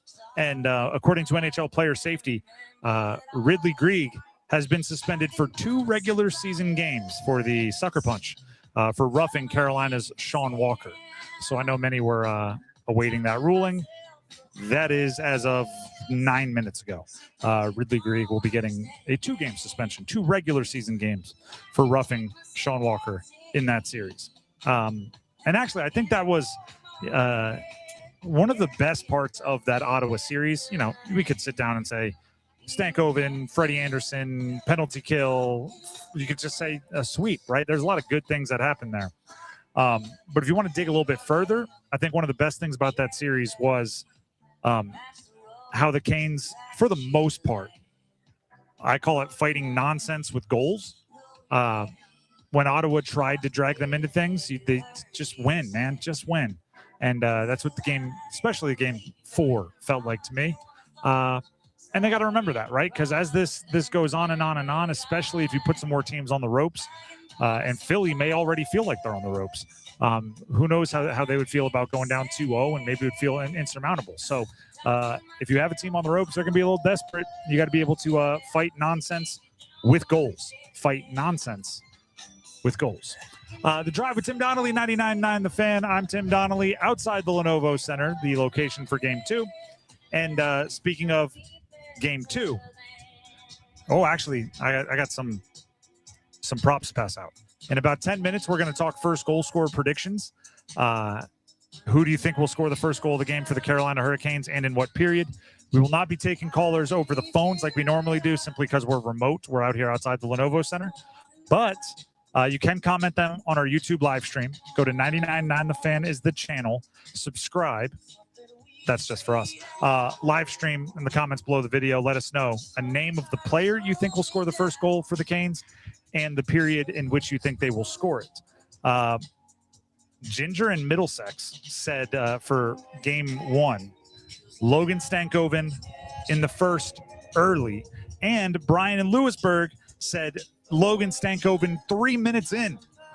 Those are both pretty darn good predictions. Very close. And shout out Brian in Lewisburg. He's actually in our YouTube chat right now. He said he was hoping for a shout out, and now he's got it. Oh, that was not by request. I was giving it anyway. It was in my notes here, Brian.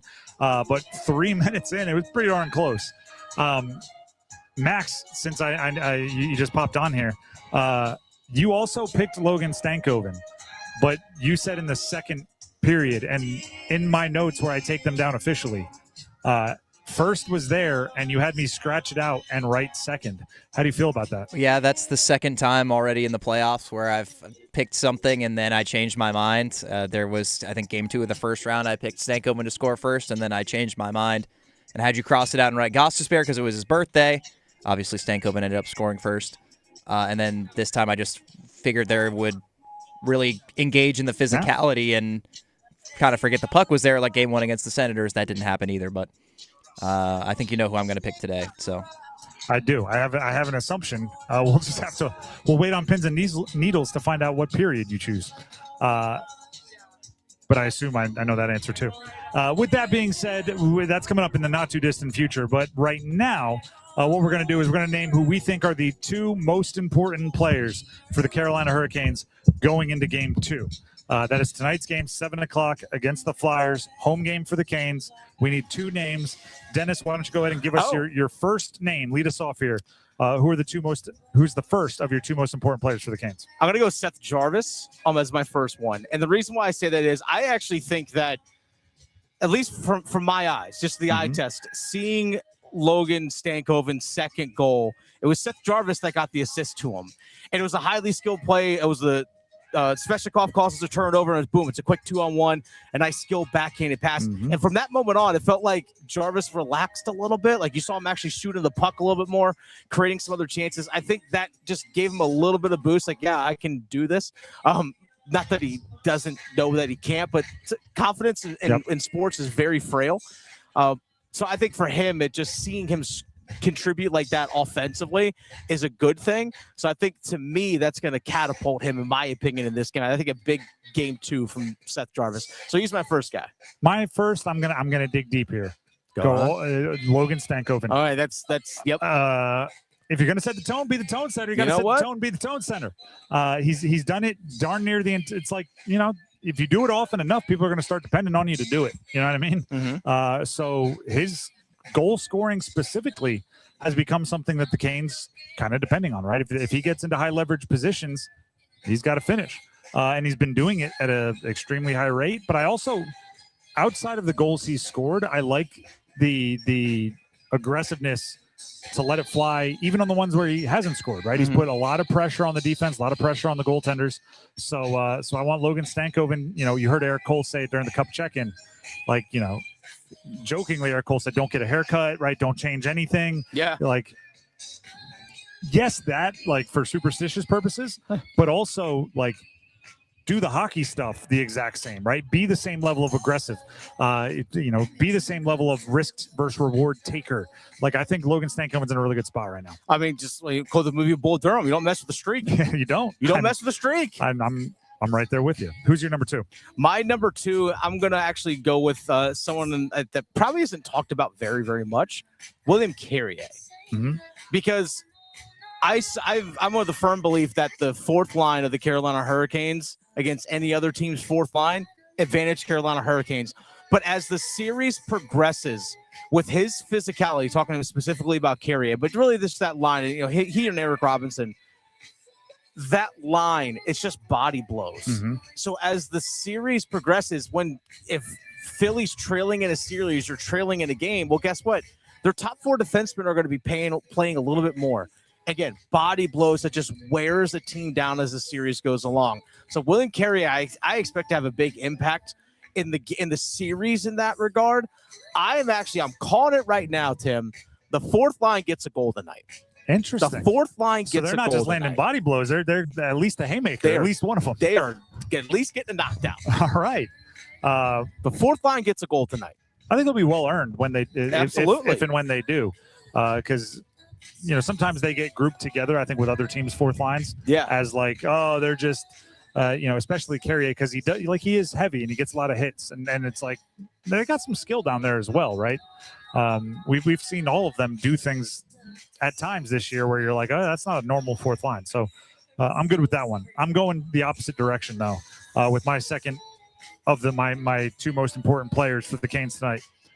I'm going Sebastian Aho, and talk about not changing anything. I'm going to change. I'm going to change a little bit here. Normally, I am yelling at anyone that'll listen that I want Sebastian Aho to be more greedy, that I want him to shoot more, that I want him. I'm feeling like a 3 assist night for Aho. Okay, you know what? I don't hate that. I'm feeling like Jarvis, Svetch. Svetch has been good. He's been taking shots. He's been aggressive. I think Aho is going to end up somewhere in the that's a Svetch, or sorry, Aho's going to end up somewhere where it's that's one of those Aho games, right? Ton of points, but he's just setting people up. At least 1 or 2 of them are just put on a tee nicely for the goal scorer. I'm feeling a playmaker game from Sebastian Aho. And if he does that obviously means the other guys that need to get going are going, right? If he's walking out of there with 2 or 3 assists, somebody's got to score those goals. And the people on the ice with Aho are some that we'd really like to see going. If Aho has a 3 assist game, one of those is going to be on the power play. Yep. Which is a good thing. Yep. I would like to see the power play crack the net here too today. If he has a 3 assist game, which it's a big if, right? That's obviously a bold prediction. But if he does, it likely means the power play got going. Likely means either or both of Svetch and Jarvis got going, which is super important. So a lot of good. Maybe this is just my subconscious trying to will it into existence. But traditionally I'm yelling Aho, be greedy, be greedy, be greedy. Mm-hmm. Today I'm kind of feeling like Aho, be selfless, get everybody else going. Let them shine, and you'll just tally the points on the side. Which is weird for me. I feel kind of, it's like I came to the dinner table and sat in someone else's not really assigned but assigned seat. Everybody has a seat. It's like, wow, the kitchen looks different from over here. That's how I feel right now. I'm like, oh, looking at this game, I'm not just going to be yelling, shoot it, every time Aho has the puck on any kind of a rush. I might be going look for him, Look for him. Well, you know, maybe you want to spin zone this, Tim. Okay. What does Sebastian Aho like to do? What does he want to do? He wants to help and set up his teammates. Win? Well, there's that. But he wants to set up his teammates. Hey, be greedy at the thing that you want to do. Spin zone. That's that sports psychologist over there. There it is. Hey, that's I studied in grad school. There you go. Got to frame it in a way your brain wants to hear it. Exactly. The Drive with Tim Donnelly, 99.9 It's all The about Fan. how you present it. As promised, let's talk some first goal scorer predictions. Listen, you're going to head to, we're not going to take the callers, as I said, just because it's a little bit more complicated when we're out here on location. But if you want yours on record, there are a couple ways you can do it. You can send them to our YouTube live stream comments, 99.9 The Fan on YouTube. Head to our live stream, get in the comment section below or to the right of the video, and let us know who you think will score the first goal of the game for the Carolina Hurricanes and in what period you think that goal will be scored. Before we get to all of you, I will give you the 99.9 The Fan personalities official predictions. And we got to get one from Dennis. We have Adam Gold, who, by the way, for the first time in months in our internal competition, is not in first. Oh, really? Victoria has wisely hitched her wagon to Logan Stankoven in the first. Makes sense. And not caught up to and now passed Adam Gold. Let's go. Adam, Taylor Hall in the first. He went to the Stankoven line, but he went to Taylor Hall in the first. And that's fair. Yeah. That's fair.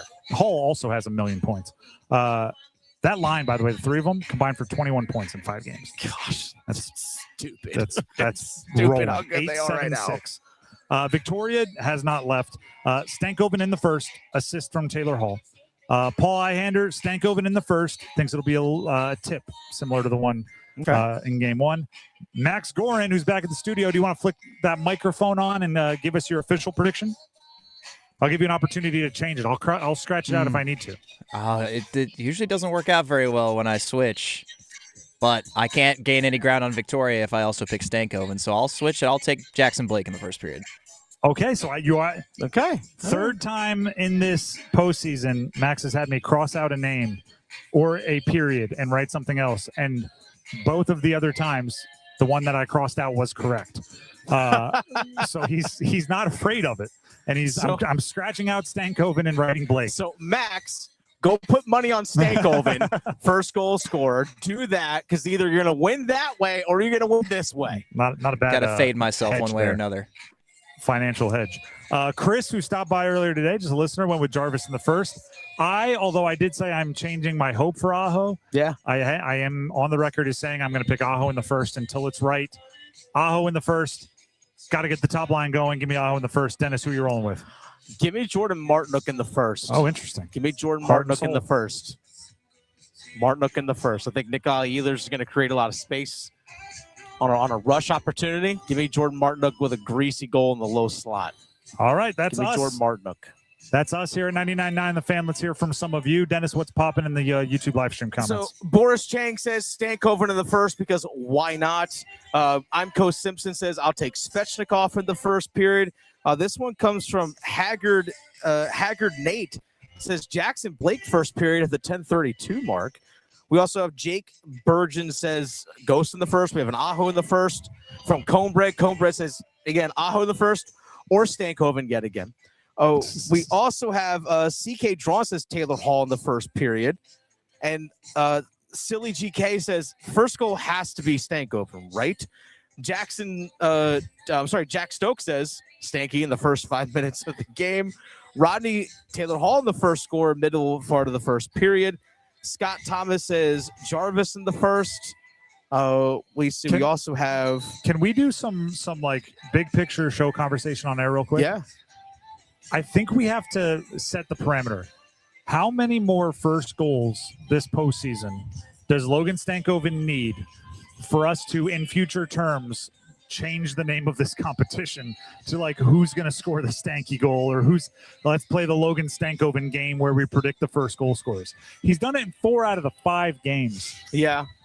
Like if he walks out with 7 first goals this postseason, is it now just his game and we're like then everyone else is just playing for second? Because he's on an absolute heater of setting the tone, scoring goals. Let's see. Brock has Gostisbehere in the first period on a one-timer on a power play. I would like any kind of power play goal. I would like any kind of power play.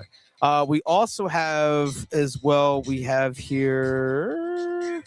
Sometimes I think people don't recognize that they're actually making like 3 bold predictions at once. Yeah. Because they say like, player in the first 3 minutes on a power play.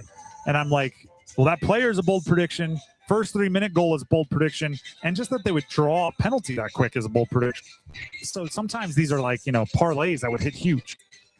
We have CL Broadway says Jackson Blake in the first period. We also have another Jordan Stahl. NC Citizen says Keandre Miller in the first period tonight. We have Aho power play goal in the first period.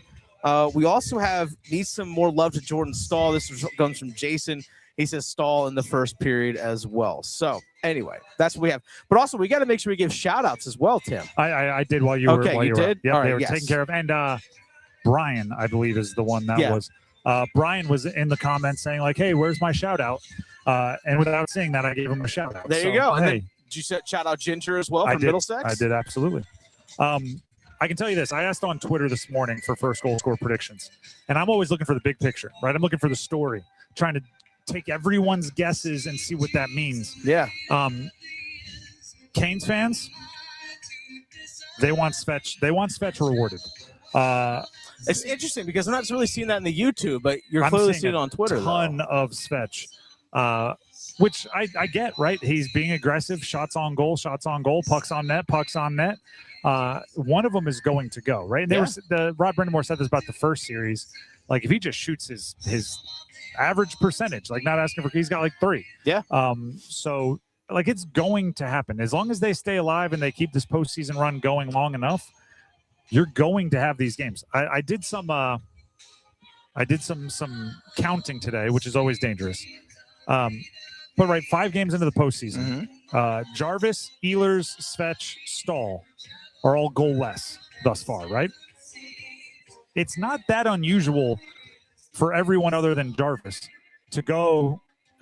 They're streaky, right? Their goals come in bunches.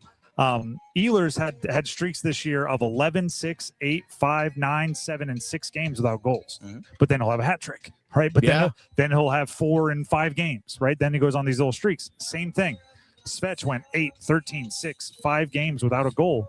So it's not unusual. What we should kind of hope for is that all of these guys are going to come out of it, and then you have streaky goal scorers that are all streaky and all seeing the net a little bit bigger than it usually looks to them, and they're all scoring.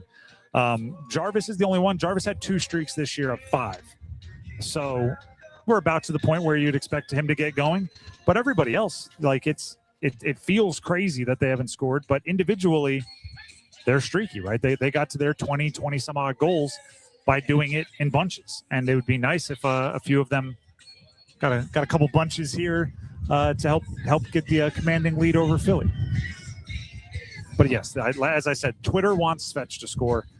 And everyone, even when they're not picking Logan Stankoven, they bring him up. Like, all right, if it's not Stankoven, then I'll take that guy. I'll take Blake, but Stankoven's definitely getting the assist. Like, there's a lot of mentions of Stankoven, even by those not picking Stankoven, which, I mean, you see why, right? That lane is on fire. That line is on fire. Yeah, they're picking that line. Here, I have the stats here. All right. 21 points already for those 3. Taylor Hall, 2 goals, 6 assists, 8 points. Stankoven, 6 goals, 1 assist, 7 points. Blake, 2 goals, 4 assists, 6 points through 5 games. So all of them are over a point per game. Stankoven has to be like, what do I got to do to get like the leader in points on my line? I have 6 goals in 5 games, and I'm still a point behind Taylor Hall. Taylor Hall's like, well, yeah, I keep giving it to you for those goals. So it's a wash. But that's just good hockey by that line in a lot of ways. And, of course, I go with none of the 3 for my first goal scorer prediction. It's a glutton for punishment. I mean, likewise. I went Jordan Martinook. Yeah, but Jordan Martinook's like a cool off the board. If it hits, you feel really good. Darn right. I picked Aho in the first. Like, if that hits, it's not like, oh, what a dark horse pick you had. So I'm picking against the on-fire line and also not getting the cool novelty of like a really, underdoggy pick either. Going off the beaten path over here. Yeah, off the beaten path to Sebastian Aho in the first period. Tim Donnelly taking the road less traveled. There you go. Maybe Walt Ruff will go off the beaten path. Canes team reporter Walt Ruff scheduled to come out here and join us on the plaza outside the Lenovo Center right after this. Don't go anywhere. I don't care what you got, just give me that. One goal. Nikishin, Ehlers, shoots on the power play. Verdeen wide open, rebound, and what a save by Anderson. Hoist Lord Stanley's Cup. Sebastian Aho in, short hit back in, scores! Oh, talk to me, shorty! Carolina! The Triangle's official home for the Carolina Hurricanes. 99.9 The Fan, the Triangle Sports leader. Hey, this is Luke with Newcomb & Company. We're a residential, commercial, plumbing, HVAC company who's been serving the community for over 70 years. Honesty is the biggest policy around here. You know, we take pride in everything we do, anything we touch. We're not one of those companies that come and throw it in and then you can't get a hold of them again. We're there with you hand in hand. Here at Newcomb & Company, what stands apart from other companies is we actually do more than just AC and heat pumps. We do boilers, geothermals, furnaces, radiant floor, anything that is odds and ends that nobody else can touch is what we thrive on. At Newcomb & Company, we do same-day service. That's also another thing that helps us stand apart from other places is we do same-day service because we have enough professionals to get out to these houses to solve what the problems are. And we're on 24/7 on emergency basis, weekends, nights, holidays, you name it, we're there. Newcomb & Company, your Carrier factory authorized dealer. Call 919-862-3000 or visit newcombandcompany.com. Newcomb & Company, your comfort is our business. Hey everybody, it's Paul Eihander from 99.9 The Fan for FanDuel. And right now, new customers to FanDuel can bet $5 and get $150 in bonus bets if your first bet wins. That's right, turn $5 into $150 in bonus bets just for getting started. FanDuel, of course, makes it easy to get you closer to the action. From player props on your favorite stars to all the tools you need to back them up. It's everything you need all in one app, so don't miss your shot. Head on over to FanDuel.com/Paul to get started. FanDuel.com/Paul, Paul with a capital P. FanDuel, an official partner of the NBA. Play your game. 21 plus and present in North Carolina. First online real money wager only. $5 first deposit required. Bonus issued as non-withdrawable bonus bets which expire 7 days after receipt. Restrictions apply. See terms at sportsbook.fanduel.com. Gambling problem? Call 877-718-5543 or visit morethanagame.nc.gov. This deer season, John Deere wants to give you the home field advantage. We're bringing you the best offers of the season, whether that's cash off on select new machines or a shot at the ultimate Major League Baseball prize package. Because right now, you can enter for a chance to win an MLB All-Star experience for you and 3 friends, complete with travel and lodging for All-Star Week this July. Deer season is going on now through June 3rd. Visit johndeere.com/deer season to enter and view the offers and complete contest rules. Major League Baseball trademarks used with permission. This hour of The Drive is brought to you by Law Tigers. Injured in a motorcycle accident? Call Law Tigers before you call your insurance company. Case evaluations are always free, and you don't pay a dime until your case settles. Law Tigers, North Carolina's motorcycle lawyers.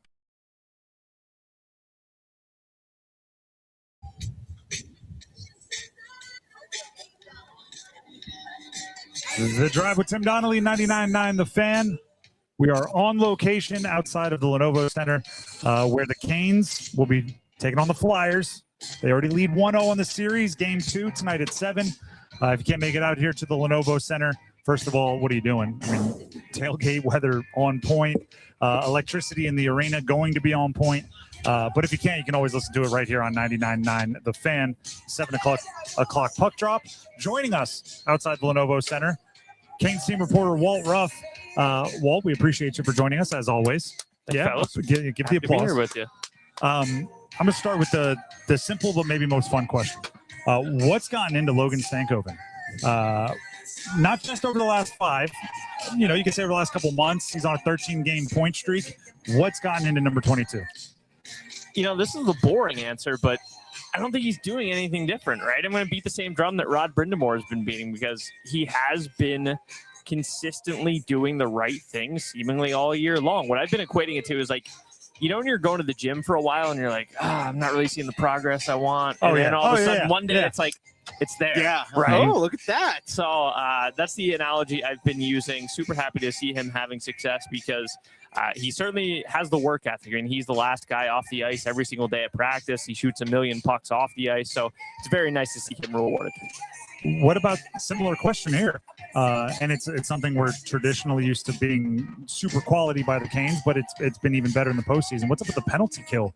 Whether it's 3-on-5, 4-on-5, whether it's Ottawa, Philly, it's looked really, really strong. Yeah, that's been a nice story too, given that by their standards, it was a bit of a down year, right? I think they finished 11th during the regular season. It was the first time in I think 6 or 7 seasons that they didn't finish in the top 5. So that's been a machine really in the Rod Brind'Amour era. And this year, maybe it didn't go as well as they wanted. I know that early on, they admitted there were some adjustments that needed to be made. And some, of course, when you're an opposing power play, you have all summer to try and figure out, okay, what is the best penalty kill trying to do?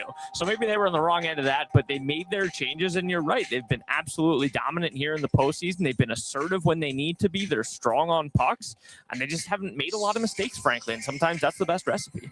We're talking with Walt Ruff, Canes team reporter. It appears as if it's going to be another game without Alexander Nikishin. Mike Riley played very, very well in game 1. But what are they missing most about Nikishin when he's not in the lineup? And how was Riley able to fill those shoes? Yeah, undoubtedly you're going to miss some things when a guy like Alexander Nikishin is out. I think the first thing we have to mention is his booming shot, right? And he's really settled in nicely in that power play 2 quarterback spot. We were just speaking about special teams, and that is something that oppositions have to plan for, is when you have a guy out the blue line who can shoot 100 miles an hour on a pretty consistent basis, you need to be in that lane. So obviously that kind of shifts things around, whether it's Keandre Miller or Sean Walker who's going to fill in on that spot. Again, it just kind of changes up maybe what that second unit is trying to do. But I'm glad that you brought up Mike Riley because, wow, for a guy who sat on the shelf for a little bit and, gets his number called to be in there for game 1. I know, thankfully, he got into those games at the end of the regular season when the Canes had some guys out with those mysterious undisclosed injuries. It was good for Mike Riley to get in there and have him, in somewhat of a rhythm, because there have been times throughout the season where it was about, 30, 45 days where he didn't play. That's got to be tough. And so it was nice to see him not only have an impactful game 1, but find himself on the score sheet with a pair of assists too. But we saw the Canes last year didn't have Mike Riley when we saw Jalen Chatfield go down and then Scott Morrow go down. I mean, you got to give a guy like Erik Tolsky credit as well for and Rod Brind'Amour saying, hey, look, we didn't have a key piece. Even though he's the quote-unquote 7th defenseman, he's going to matter at some point. Like the fact that they went out and got that guy and recognized someone that they know can fill in and play right away is a big thing because, again, they didn't have that last year, and I think it cost them games. It's massive. That's a great point, Dennis. And when did they get him? July 1. Yeah. There was so much talk about Keandre Miller and, okay, that trade gets finalized. Well, what about Nikolai Ehlers? Are we getting him too? And then I think it was around the 4 o'clock hour, Canes signed defenseman Mike Riley to a 1-year deal. And at the time, I was like, okay. But revisionist history, right? Second round last year when you're throwing guys who didn't really play most of the year and Scott Morrow and Alexander Nikishin into the lineup. It's a different story when you've got a guy in his 30s like Mike Riley who's been around for a while. He has postseason experience. He was on that Montreal team a couple years ago. So you're 100% right. The shortcomings that revealed themselves last postseason, they were addressed quickly, and they are bearing those fruits right now. And he's played against the Canes in the playoffs, so he gets it. Yeah. He gets it. Yeah, he does. When Philly's huffing and puffing, he's like, been there, buddy. Yeah. And a little under 12 minutes on the ice for him. Like, it really strong showing from Riley. Was it good enough that we're going to see 15? Like, is it that kind of move from Mike Riley today? I think the answer to that is probably similar to what Rod Brind'Amour answered with this morning when he was asked if he's trying to find Logan Stankoven more ice time. And I mean, it's tough to do in game 1 when, again, the Canes kind of had a command and grip on things, and they didn't really need to lean on that line anymore. Now, if tonight goes sideways a little bit, you might need to lean on Mike Riley one way or the other. If you're up, multiple goals or you're down multiple goals, you might call 6's number a little bit more. So we'll see what the situation calls for here tonight at Lenovo Center. The Canes are 5-0 in the postseason. 4 total points from Aho, Jarvis, Fetch, and Ehlers. Glass half full or glass half empty on that one? Like, is that an awesome thing or is that a concerning thing? Well, I think it's glass half full that you can read those numbers and the Canes are 5-0 in the postseason, right? I mean, I think if you had told anybody 2 weeks ago that line would combine for only 5 points through the first 5 games, you'd be like, I don't know how well that's going to go. You'd probably think we're still in round 1, right? So the fact that the team is where they are now, I think those guys are going to get theirs. It's just a matter of time. I would like to see it this series. I think a lot of people would too, but we'll see if that comes to fruition or not. Looking at the experience gap, I have a bunch of stats in front of me. I'll pick this one. Of the teams in the East, in the last 5 years, Canes have 60 playoff games. Montreal 12, Philly 7, Buffalo 6. How does that manifest itself in what will be the rest of the Eastern Conference playoffs? It's kind of crazy, right? Especially, I think it hit me after last night's game went final with, we've talked a lot, our fair share already, about Florida, the beast of the East the last couple of years. They didn't make it. Tampa, out of the way. Rangers, not in the equation. Like, all of a sudden, you're looking around and you're like, okay, this is the team that has been here and done this. And now it's a matter of showing it, right? It's one thing to say we're here and we've done it over the past 7 years, but now you've kind of got to flex your muscles a little bit. This is a Philadelphia team who their rallying cry for the second half of the year was that they only had a 3.8% chance of making the playoffs. And now here they are. And again, Montreal, love what Marty St. Louis done up there, but this is somewhat new to a lot of those guys, right? So we talk a lot about windows too, and is the window opening, is the window closing? Without a question, the window is right now for the Carolina Hurricanes, and they are clearly, as the statistics show, proving that.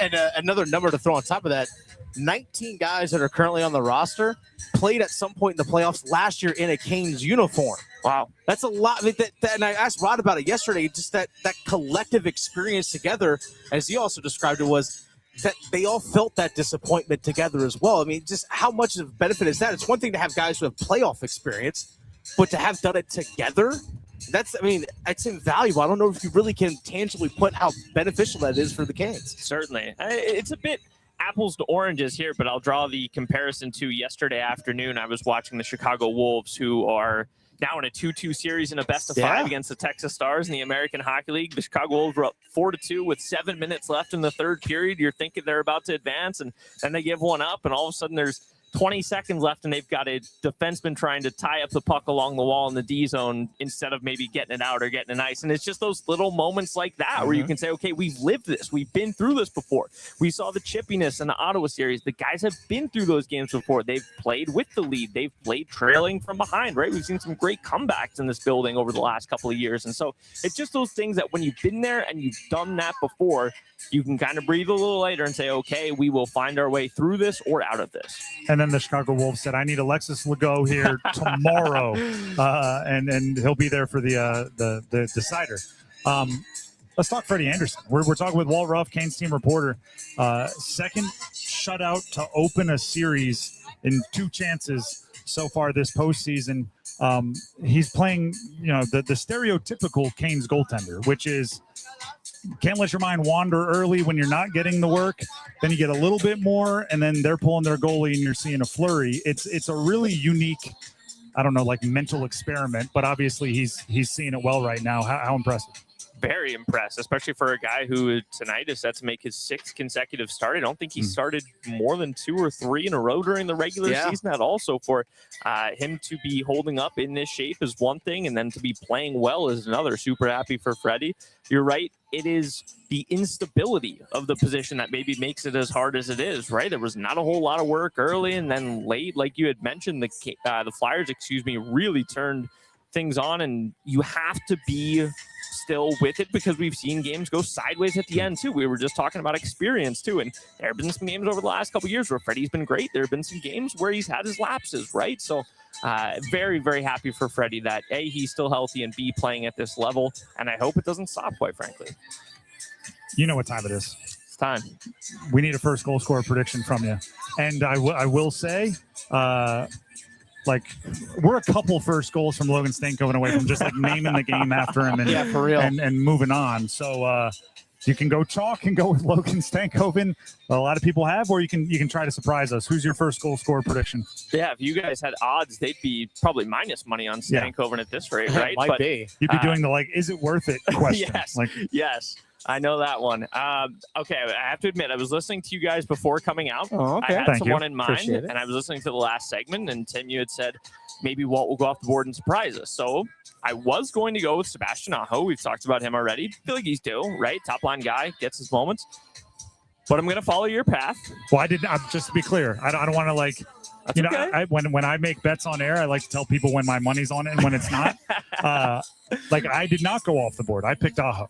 So I don't want to be like, yeah, what a loser. You didn't go off the board. Meanwhile, I've picked Sebastian Aho in the first. No. So do it. You have all of your free will. I like that you had said maybe Walt will, throw a wild card at us, so I'm going to do that. And I'm going to go with the guy who should have scored in Game 2, Round 1, but it got called back. Number 77, Mark Jankowski. Oh, I like this. I like the way he's been playing in this postseason. We're talking about the first line not really producing. We can't talk enough about the production of the second line. There's never enough good things to say about the Stahl line. How about the fourth line? I think they've done their job and then some, and I would love to see them get rewarded tonight. You're feeding off my prediction that the fourth line gets a goal tonight. There you go. You're going first period, I assume? Yes. All right. I'm a first period guy. I'm relentlessly optimistic that this team can jump on them early. And, I do think tonight's going to be tighter than Saturday was. But, explain that one. I mean, 3-0 isn't going to happen every game. But, No. but what do you see Philly kind of counterpunching with? You could have put one of, the best teams in the last 10 years in the NHL against Carolina on Saturday night, and I still think Carolina would have come out on top given the circumstances. Philly had that double overtime game on Wednesday night. You had that elation of waking up on Thursday like, all right, we did it. We made it out of round one. Friday, you have to kind of reset and refocus that, okay, we're on to round 2. And then Saturday, you're like, oh, crap, we got to go and play that team in that building. There was never a chance for the Philadelphia Flyers on Saturday night. With that being said, I like their coaching staff's veteran leadership and Rick Tocchet and Jay Verity. They've gotten those guys to kind of take a breath, reset, and say, okay, tonight's a big one, right? If we can go home split, momentum is trending in Philadelphia. There's a lot of this talk about how well the Canes are rolling, but if Philadelphia is able to steal one tonight, series shifts in their favor as we head up to the city of brotherly love later this week. So very important one tonight, no doubt. And Rick Tocchet said after the game that he never felt the team didn't actually quite come back down to earth before Game 1. They came crashing down pretty hard. Definitely. In Game 1 for sure. I mean, I hate saying it's a must-win game for Philly, but it feels like you got to have it. If you're Philadelphia, you're going to get a bit of the backs against the rope vibe from Philly because down 2-0 against the Canes is daunting. But that's a tough building to play in up there. And that's a city that is amped about playoff hockey. So I don't know. That is a city that is a city that is amped about playoff basketball. Yes. How about that? Clap your hands, everybody. That was cool to see also, but at the same time, I do have more concern about going into that building than I did going into Ottawa, obviously. All right, that's Walt Ruff, Canes team reporter. Follow him on Twitter.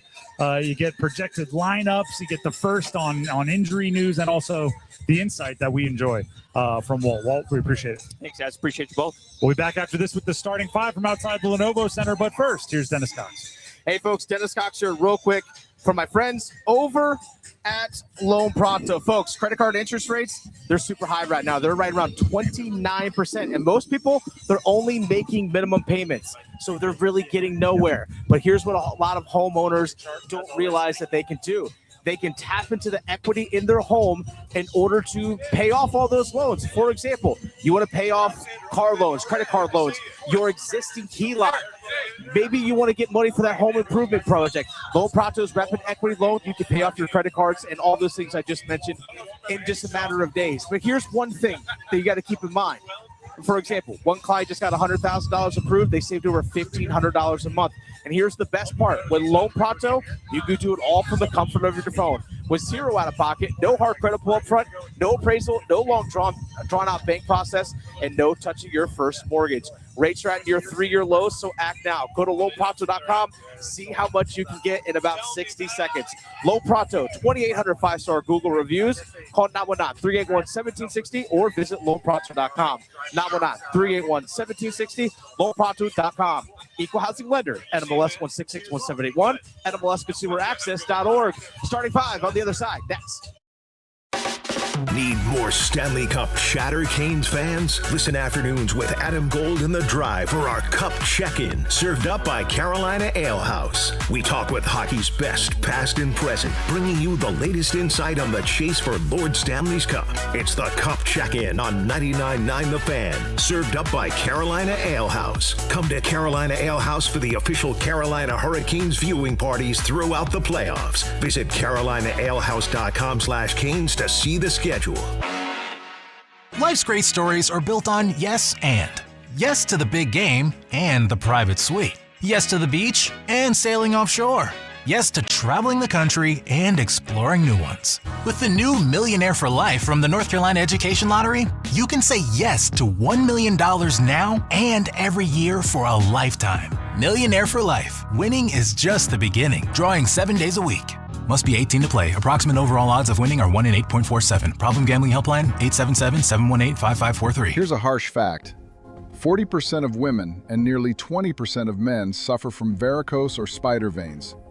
Left untreated, these veins can cause tired, heavy legs, swelling, burning, cramping, aching, even restless leg syndrome.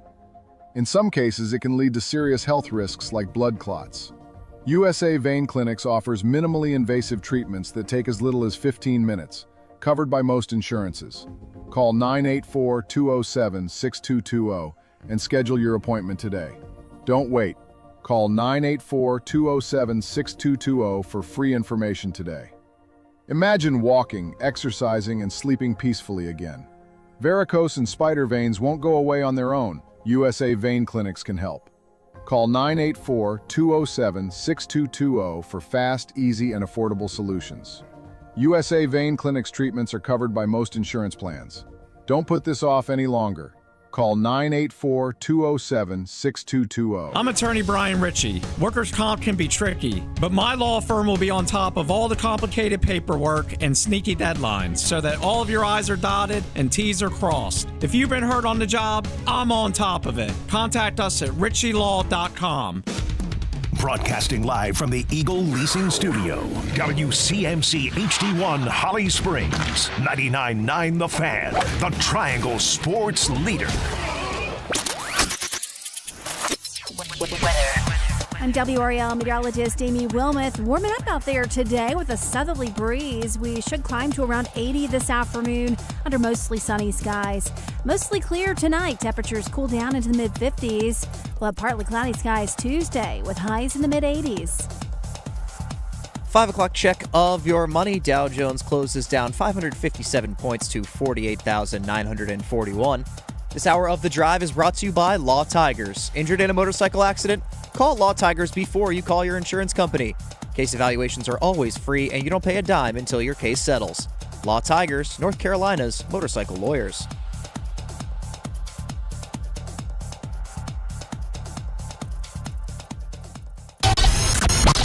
It's 5 o'clock. Time to serve up the biggest sports stories of the day. Here comes your starting five.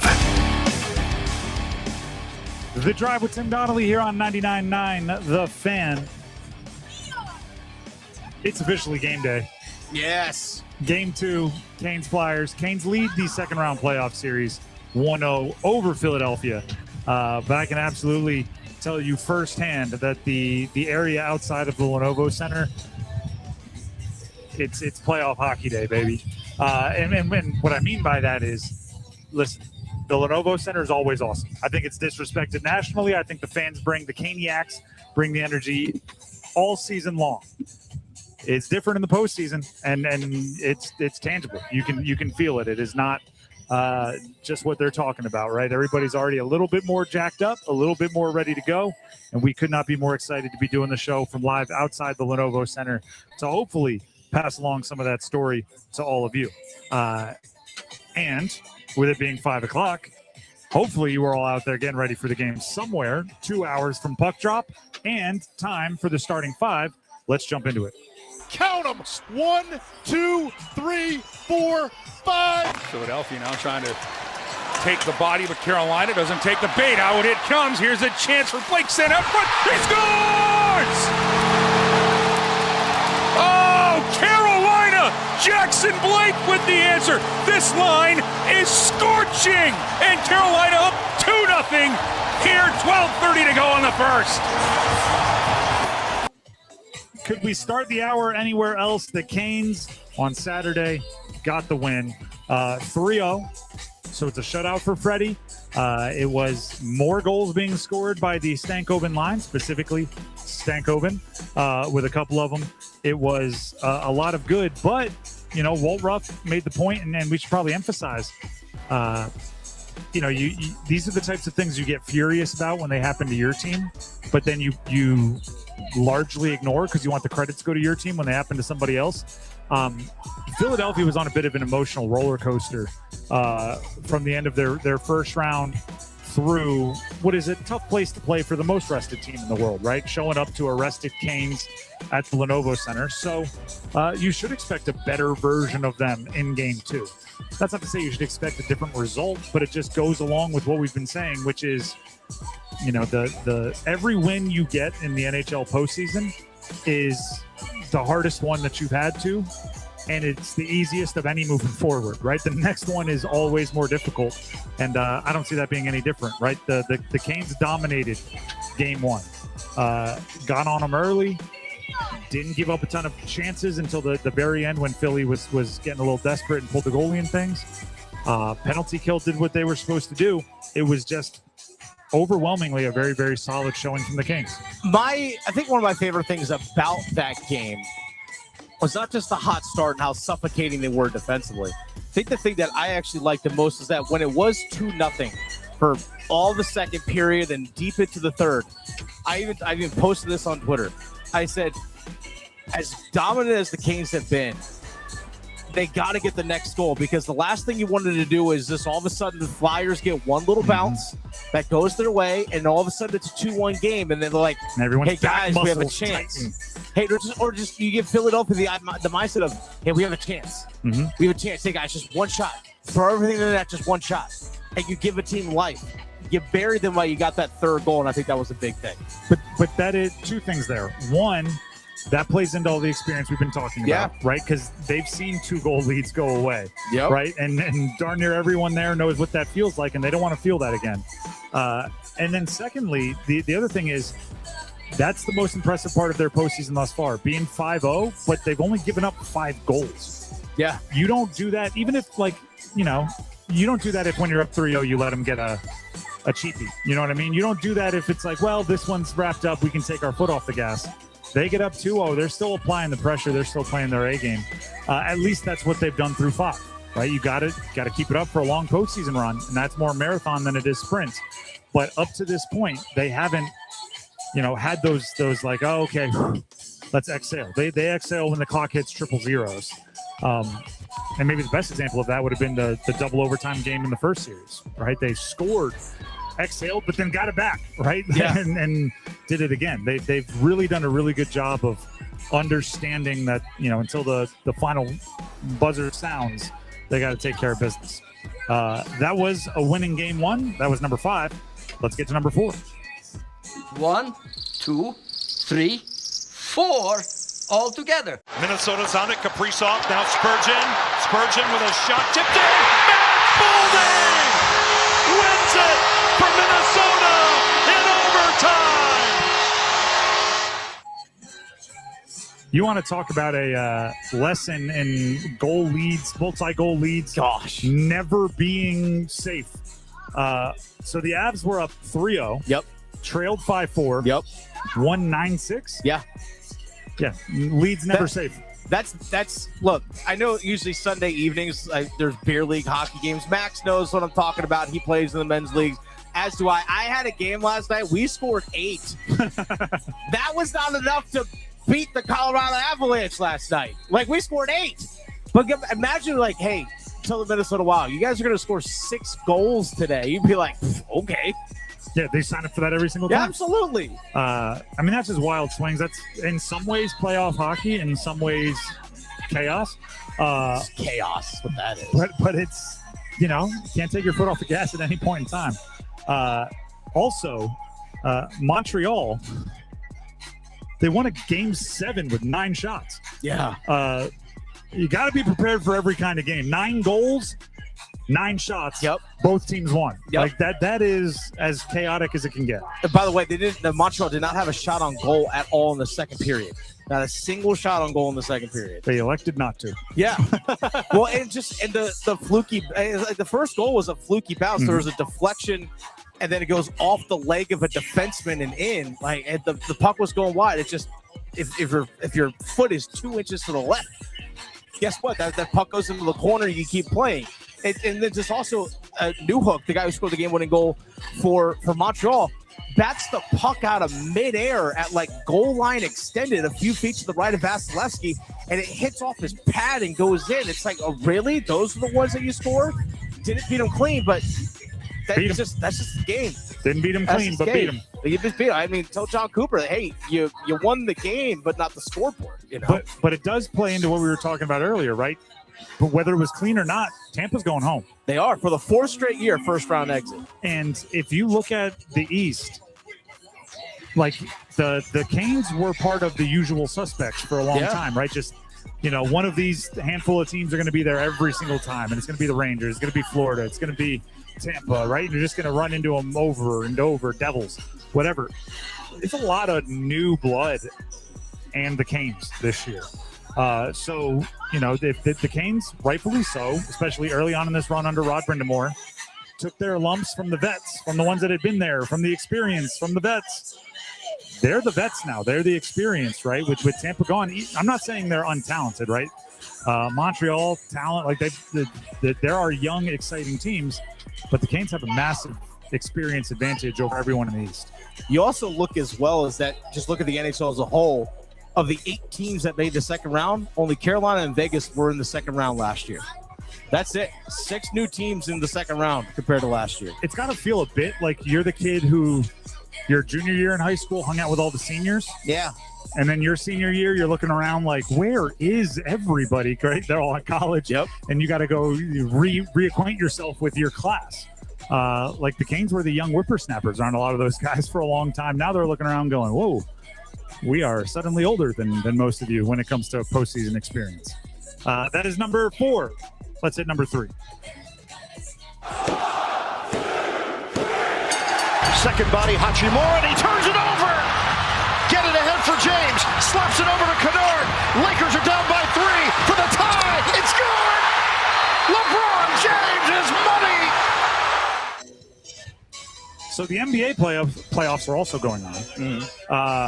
I think the Philadelphia 76ers did the Canes a little favor by beating the Celtics, and now Philly is a town divided, right? They're playing tonight at 8. The Flyers are playing here tonight at 7. They were divided last game. They're divided this game. It was funny. So in the view bar here at Lenovo Center, seeing Flyers fans in the second intermission, we're like, go Sixers! They're like watching the Sixers game in the view bar there in the 300 level, right around section 317. And they're like, yeah, Sixers, let's go. I'm like, oh, you guys have something to cheer for. Congrats. Yeah, just to divide your attention a little bit. Yeah. And obviously, Canes fans don't have to worry about the Hornets. No, we don't. Right? And sadly. In the future, a lot of positives. But speaking of the NBA playoffs, there was a thought that if in the final play-in game, if the Hornets beat the Magic, that the Magic would fire their coach Jamal Mosley. Really? They did. Obviously, the Magic won. Yeah.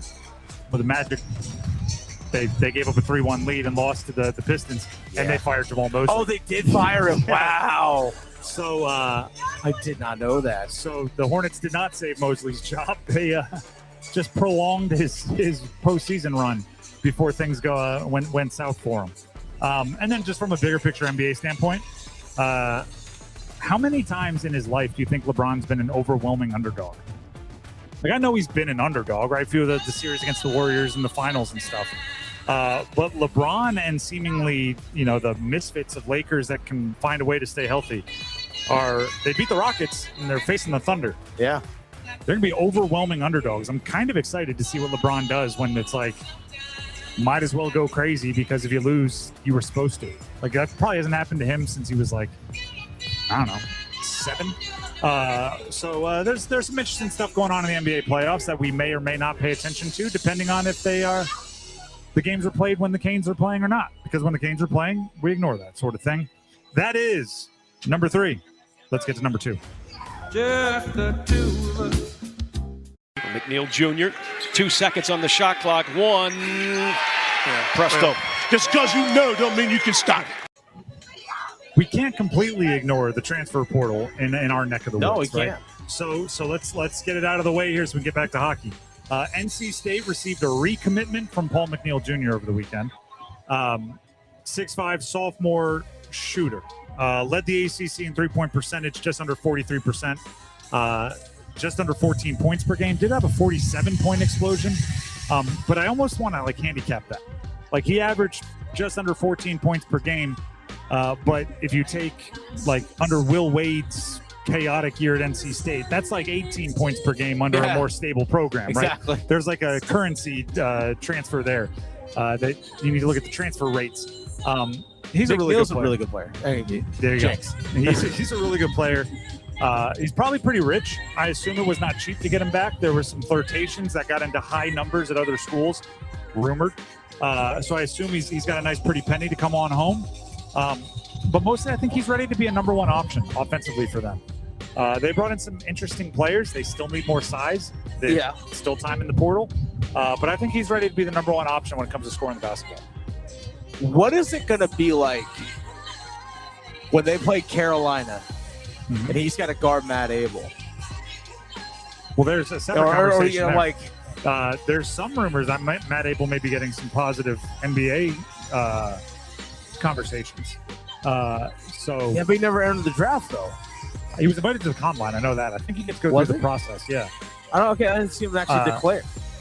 Perhaps when he went into the portal, I missed that. Okay. But again, that could just be rumors. I'm not reporting anything there.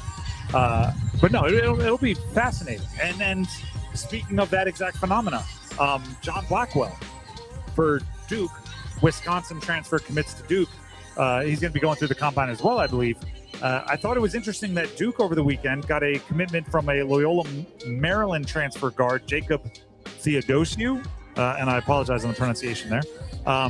But he's committed to Duke as well. 6'4", played 2 seasons at Loyola Maryland. Kind of a do-it-all player. 13 points, 3.5 rebounds, 2.5 assists, 1.5 steals.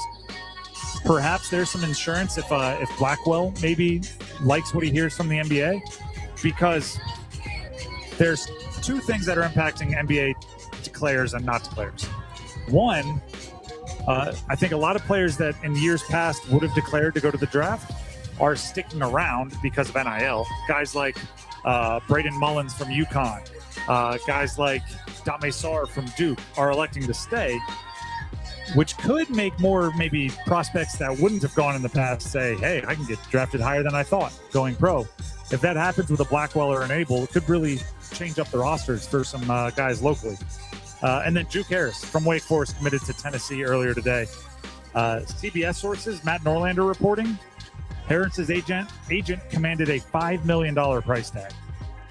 I don't know if he got it, but shoot for the moon. Even if you miss, you land amongst the millionaires. That's a lot of money. It's a lot of money. Juke Harris, good player. It's a lot of money. Very good player. It's a lot of money. And Louisville proved with Obinna Ekezie Jr.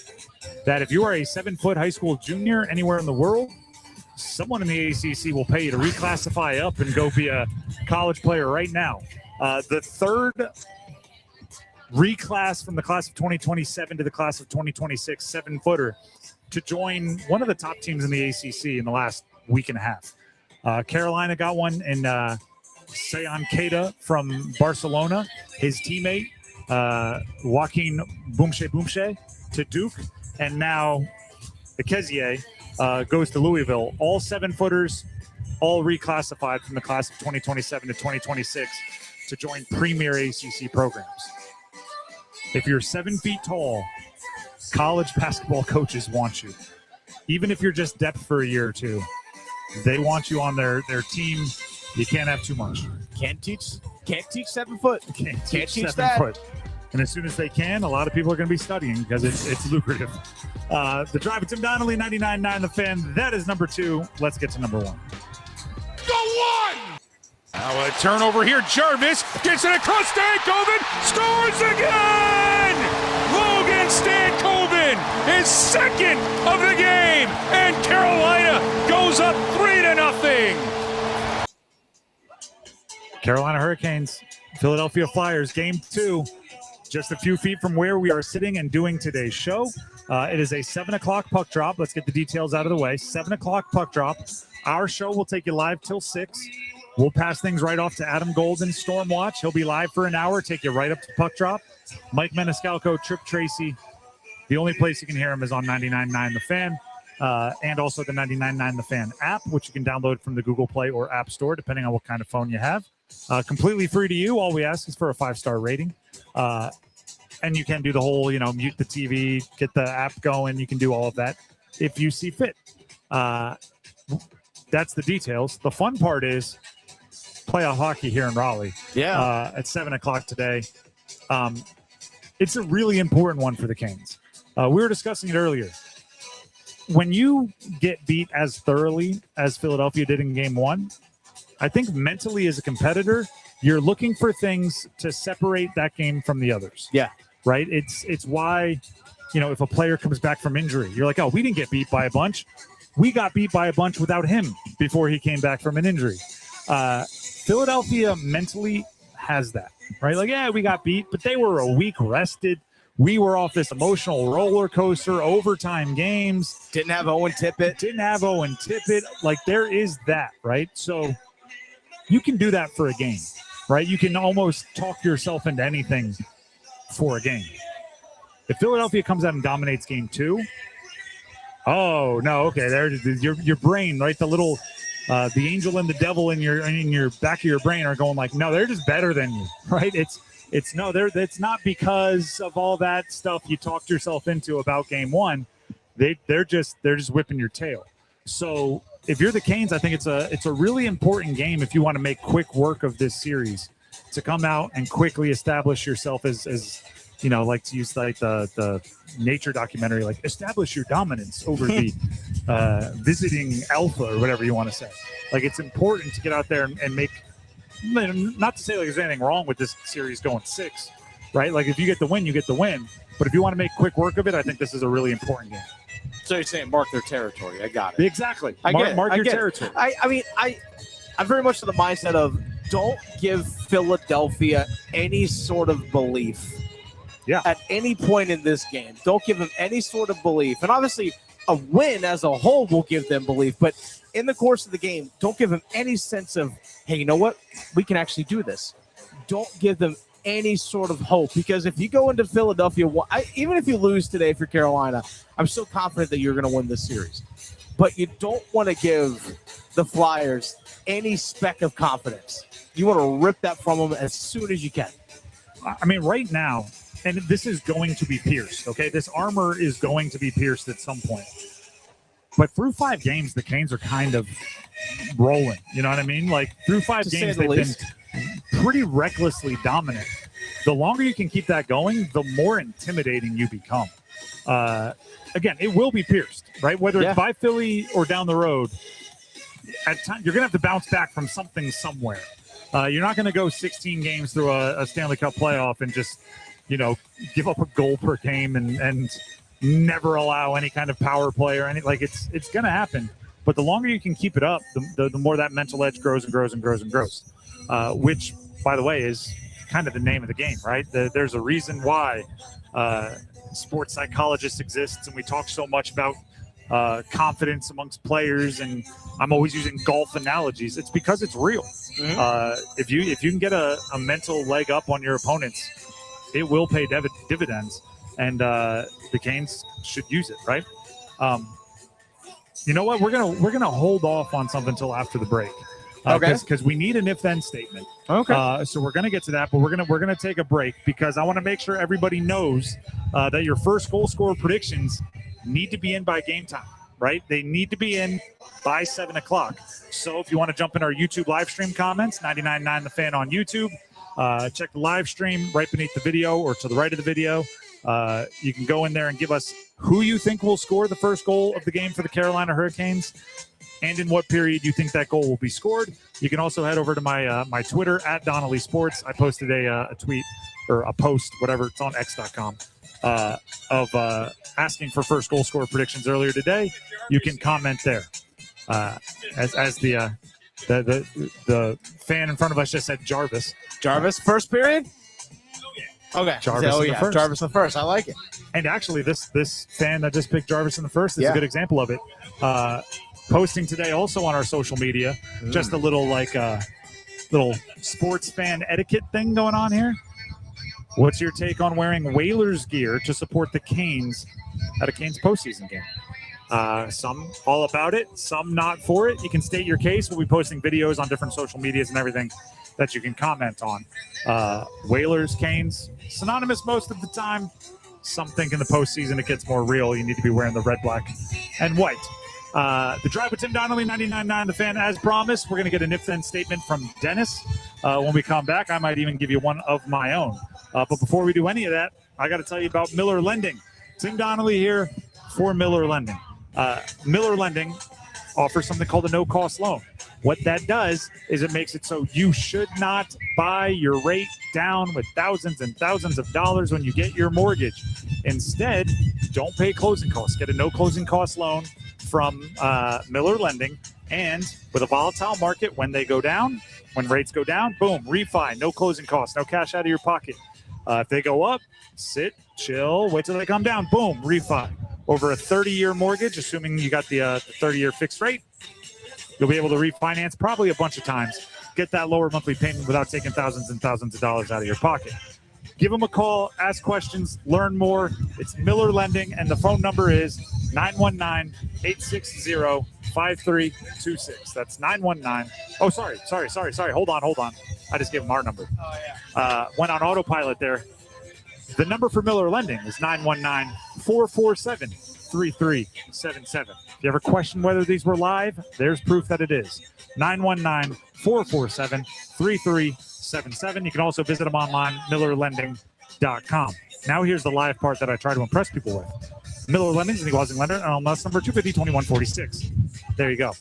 More ahead of Game 2, Canes Flyers, coming up next. Don't go anywhere. It's Hockey Night in Carolina Playoff Edition. It's Game 2 with Philadelphia. Carolina gets the first goal of the second round of the postseason. Storm Watch with Adam Gold at 6. Puck Drop at 7. Blake sent out front. He scores! Oh, Carolina! Jackson Blake with the answer. This line is scorching. On your official audio home of Hurricanes hockey, 99.9 The Fan. In the zone, AutoZone. Welcome to Markdowns for Miles at AutoZone. Thanks. Is oil marked down? Save up to $15 when you buy 5 quarts and a filter. And fuel treatment? 2 for $9 on Lucas. Brake pads? Marked down to free. Free? Get free Duralast brake pads when you buy 2 Duralast rotors. That's several markdowns. For many more miles. Get in the zone, AutoZone. Restrictions apply. Hey, this is Luke with Newcomb & Company. We're a residential, commercial, plumbing, HVAC company who's been serving the community for over 70 years. Honesty is the biggest policy around here. You know, we take pride in everything we do, anything we touch. We're not one of those companies that come in, throw it in, and then you can't get a hold of them again. We're there with you hand in hand. Here at Newcomb & Company, what stands apart from other companies is we actually do more than just AC and heat pumps. We do boilers, geothermals, furnaces, radiant floor, anything that is odds and ends that nobody else can touch is what we thrive on. At Newcomb & Company, we do same-day service. That's also another thing that helps us stand apart from other places is we do same-day service because we have enough professionals to get out to these houses to solve what the problems are. And we're on 24/7 on emergency basis, weekends, nights, holidays, you name it, we're there. Newcomb & Company, your Carrier factory authorized dealer. Call 919-862-3000 or visit newcombandcompany.com. Newcomb & Company, your comfort is our business.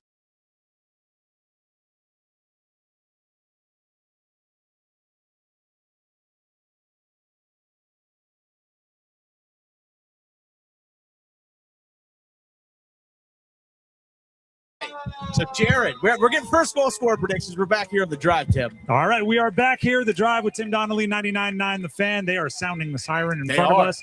We're getting first goal scorer predictions. The atmosphere is going through the roof.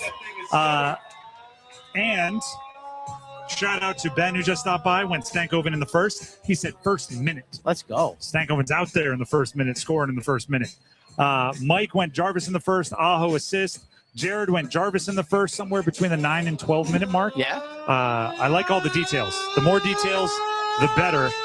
You can always stop by as you hear the siren. Let's go. Let us know who's going to sound the siren first for the Carolina Hurricanes as they take on Philly. Game 2 here. It's a home game for the Canes. They lead the series 1-0 already.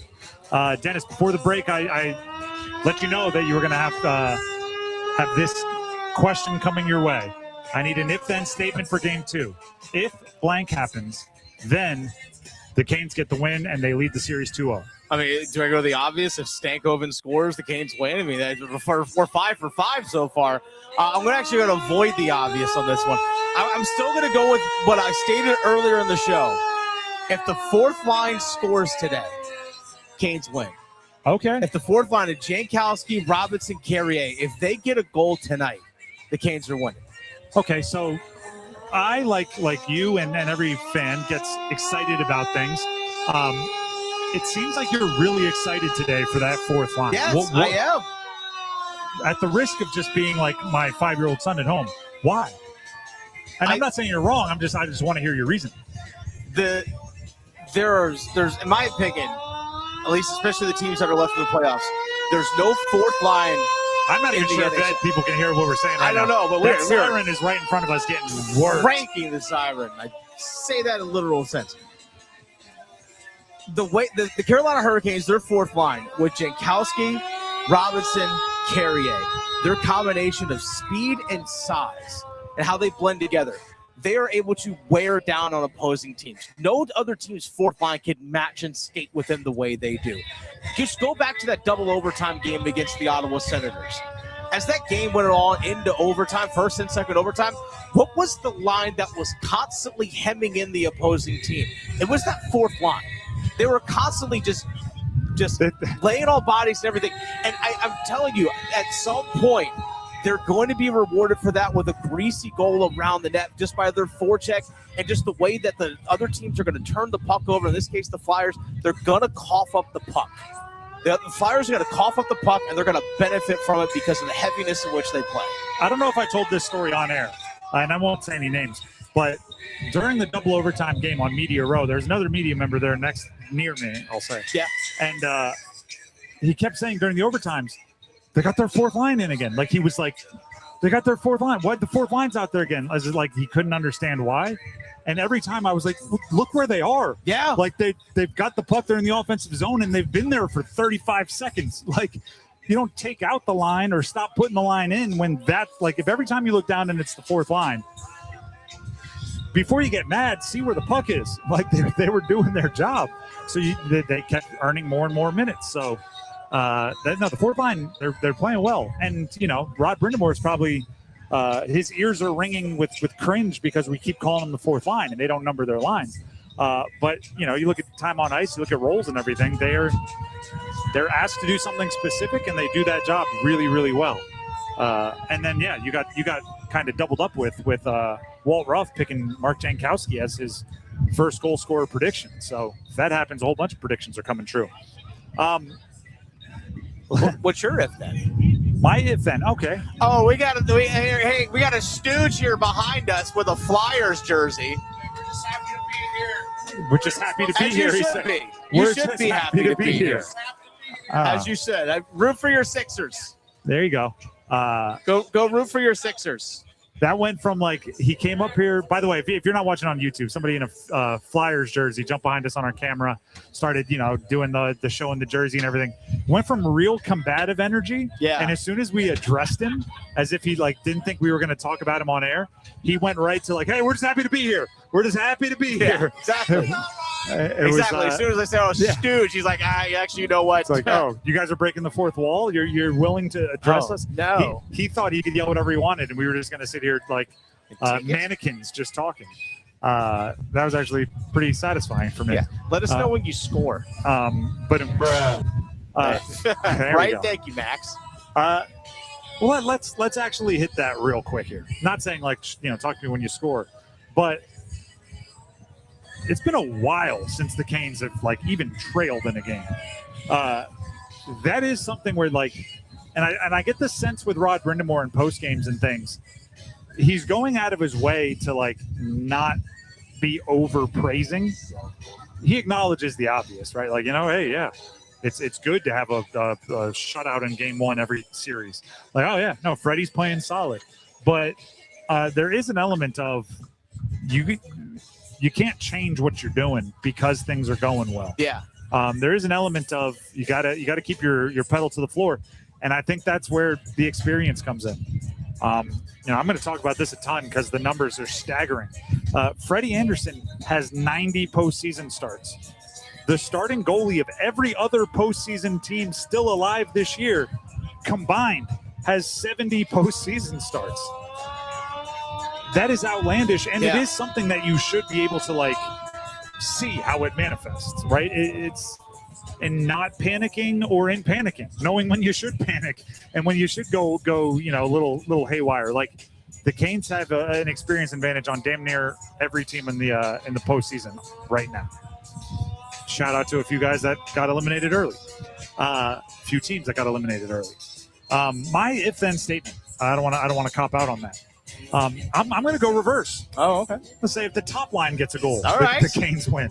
So if either the top or fourth line score, one of us is going to be right. If they go on to win the game. I think that's actually a really good kind of question there, and we stumbled on it earlier. I think it's 4 points combined in the postseason for Ehlers, Aho, Svech, and Jarvis. Not Aho, sorry. Ehlers, Svech, Jarvis, and one other. I think those three. It's Stahl. And maybe Stahl. Who knows? Yeah. My point is the top line does not have a ton of points. No, they don't. Yet you're 5-0. Yet you're 5-0. Is that glass half full? Do you look at that glass half full or glass half empty? Because the glass half empty would be when you play a team that's in a little bit better form, when you play a team that makes you score more goals to keep up. Because are you ready for another stat? Okay. By the way, I'm going 100% glass half full. Good. I'm glad. I think you should. But game one of this series is the first time this postseason that the Hurricanes have scored more than 2 goals in regulation without empty netters. If you're going to win a shootout, say, not like a dumb regular season shootout. If you're going to win a shootout where both teams are scoring goals, you're going to need Aho, Jarvis, Svech. You're going to need those guys to participate with something other than empty netters. The glass half empty would be when that's called upon. Are you going to be ready when these guys aren't producing? The glass half full would be those guys aren't going to be quiet forever, and you're 5-0. No. Which side are you going with? I'm going to go the glass half full. So I'm going to go with I think as we get deeper into the playoffs, those guys are going to show up because they've been there and they've done it before. Let's not forget the 3 guys that led the Canes in scoring last year in terms of goals were Svech, Jarvis, and Aho. Fourth on that list was Stankoven. So we saw, and these guys know what they can do in the postseason. They understand what it's like. And right now they haven't been needed.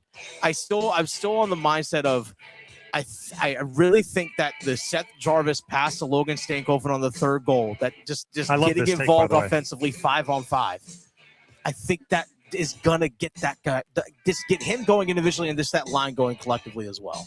I think I really like that take, and I think it's more brain over heart, just going but I agree. And Jarvis in game 4 against Ottawa, I don't want to say it was like a normal Jarvis game, but there were flashes where it was like, oh, there's Jarvie. Yeah. And then there were more of those, including the play you referenced in game 1.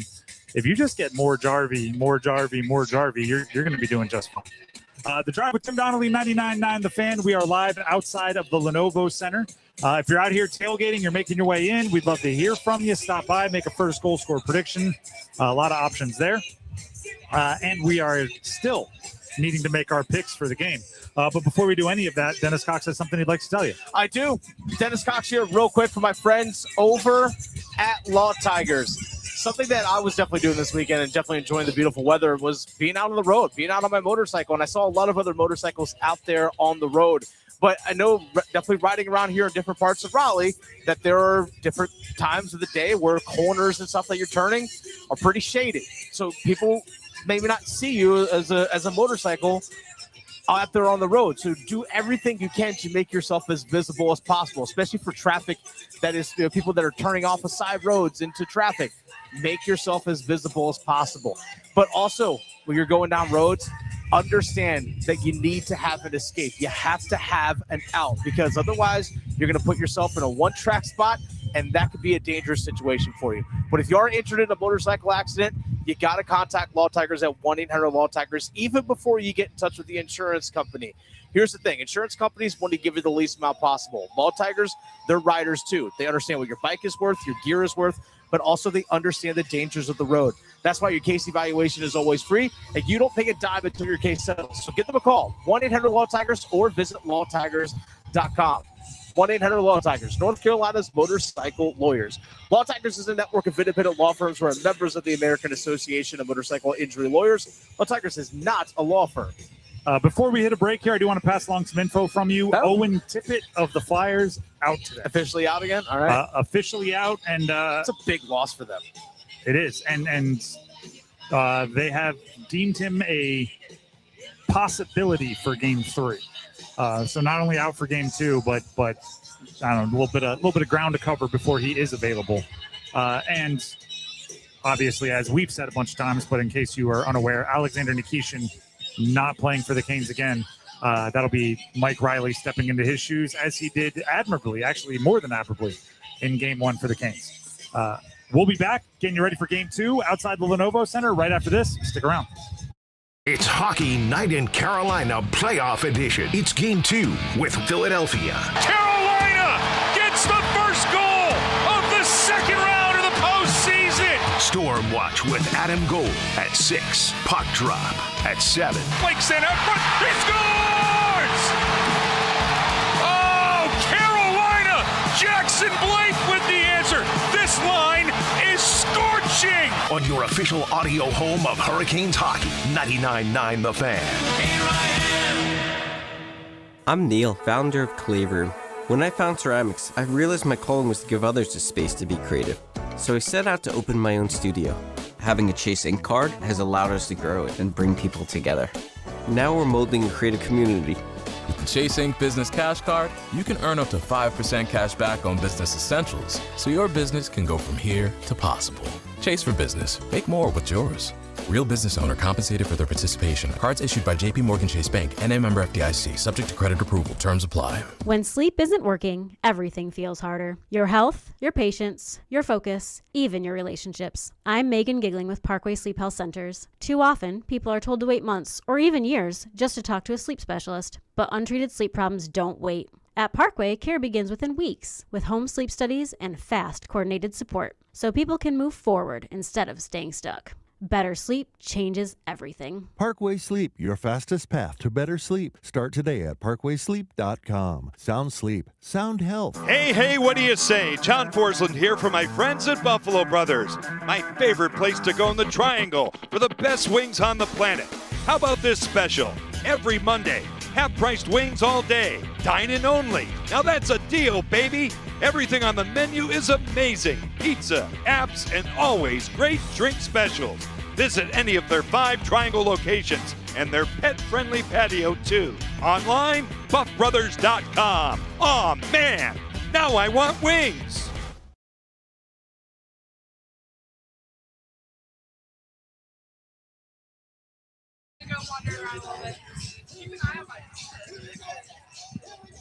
The Drive with Tim Donnelly, 99.9 The Fan. Just because we're live outside the Lenovo Center for today's show doesn't mean we're not getting Michael McDonald coming out of the last commercial break. Of course. From our good buddy Max Gorin back at the studio. Shout out to Max. Got to get some Michael McDonald. I don't even. I've made all the jokes I can. At this point, it's just normal. The Drive with Tim Donnelly, 99.9 The Fan. All right, so a lot has been made of the skate mugs that Beer were sold skates, in yep. the beer skate mugs that were sold in game 1. There's a lot of that was made about these things. Mhm. And here's the thing about them because again, they sold about just under 5,000 of them. Almost 4,700 of them were sold. A few were kept behind for like different stuff that they're going to do. The Canes, that is. But these sold out instantly, and they don't have any more. So there's none available for game 2. They're not going to have any for game 5 or any of that kind of stuff because of production costs, overseas shipping. There's a whole mess of that kind of stuff. Go read the article. Brian Murphy wrote it on WRAL.com. It's a deep dive into the beer skates. Yes. So these have been reselling like crazy. Like, I'm talking, people are offering like 150, like selling them for $150 plus. Yep. So we had our social media director. This is something you can check out later on this week. Our social media director, Ashley. I gave her the one. I actually have one here with me. It's my fiance got it at Saturday's game. That she went around people and just asking, hey, how much would you pay for this? And actually, but you hear Stanky Leg playing in the background. I actually asked Logan Stankoven's family this earlier. Nice. And one of his family members just pulled out a 50 and was like, I'll give you this for it. I'm like, I can't. It's my fiance. Was it Can't Canadian? do it. What's that? Was it Canadian? No, it was U.S. It was U.S. No loonies here. But walking around the parking lot, she asked people, how much would you pay for this? Someone literally whipped out a $100 bill and said, I'll give you $100 for it right now. Like, people are like, she's better than me. I would have said, Dennis, I lost it. Yeah, right. Yeah, here's $100. It broke. But anyway, so if you have a skate mug, or if you have a beer skate mug from Saturday, and if you're not really interested in keeping it, cash in, people. Cash in on it. I'm just gift saying. it to a friend who can cash in on it. Honestly, what you can do is, if you cash in on it, buy a ticket for game 5. If there is. If needed. If needed. Game 5 or game 1. Or game 1. The next time that the Canes are back here, because we're going to have at least one more home game. Let's be honest, we're going to have a lot more than that. But for real, this thing is taking on a life of its own. In the article, it does show like they originally planned on having 2,000 at the stadium. Then once they caught the frenzy, they brought another 1,000 from the warehouse. And then once they saw how it was going, they went to the warehouse, got every last one they had, and brought them all over because they were selling like hotcakes, as they say. And you know what? I'm not 100% sure they couldn't sell darn near anything in there with just the positive vibes people are willing to spend. Let this be a business lesson to owners of professional sports teams anywhere. If you're winning games and you're in the postseason and you're a good team, people will open their checkbooks up. So I posted a picture of this earlier on Instagram, and a buddy of mine, his name's Alex. He's from upstate New York in the Adirondacks and Lake Placid, that area, so not far from Montreal. James and This Clayton. is James and Clayton. James, James come on and Clayton. over. Come on over here. I'll continue the story in a little bit. For those of you... Sit down here, James. Go ahead and throw these on. For those of you that were listening last week, we had a keyword contest where you could text in keywords once an hour, and if your number was you were chosen, each time you did, you got an entry. You'd get a pair of tickets to game 2. Yeah. James and Clayton is the winner, and he just rolled up and said, I'm James and Clayton, and the celebrity that he is, we bring him on to the show. What's going on, James? Hey, man, how's it going? It's going well. Awesome. Beautiful scene here today and great weather. Oh, yeah. It's beautiful. Can't complain. And then also you got tickets to game 2. It's pretty awesome. Oh, it's awesome. Congratulations, Awesome. first of all. Yeah, absolutely awesome. It was a day's event. Stayed on top of it. Stayed focused. Got dialed in. I like this. I missed the couple. Okay. But, yeah, I got it done. I respect the hustle. Take us through it. You got the call earlier today, correct? From our promotions director, Bree? Yes. And what was it like?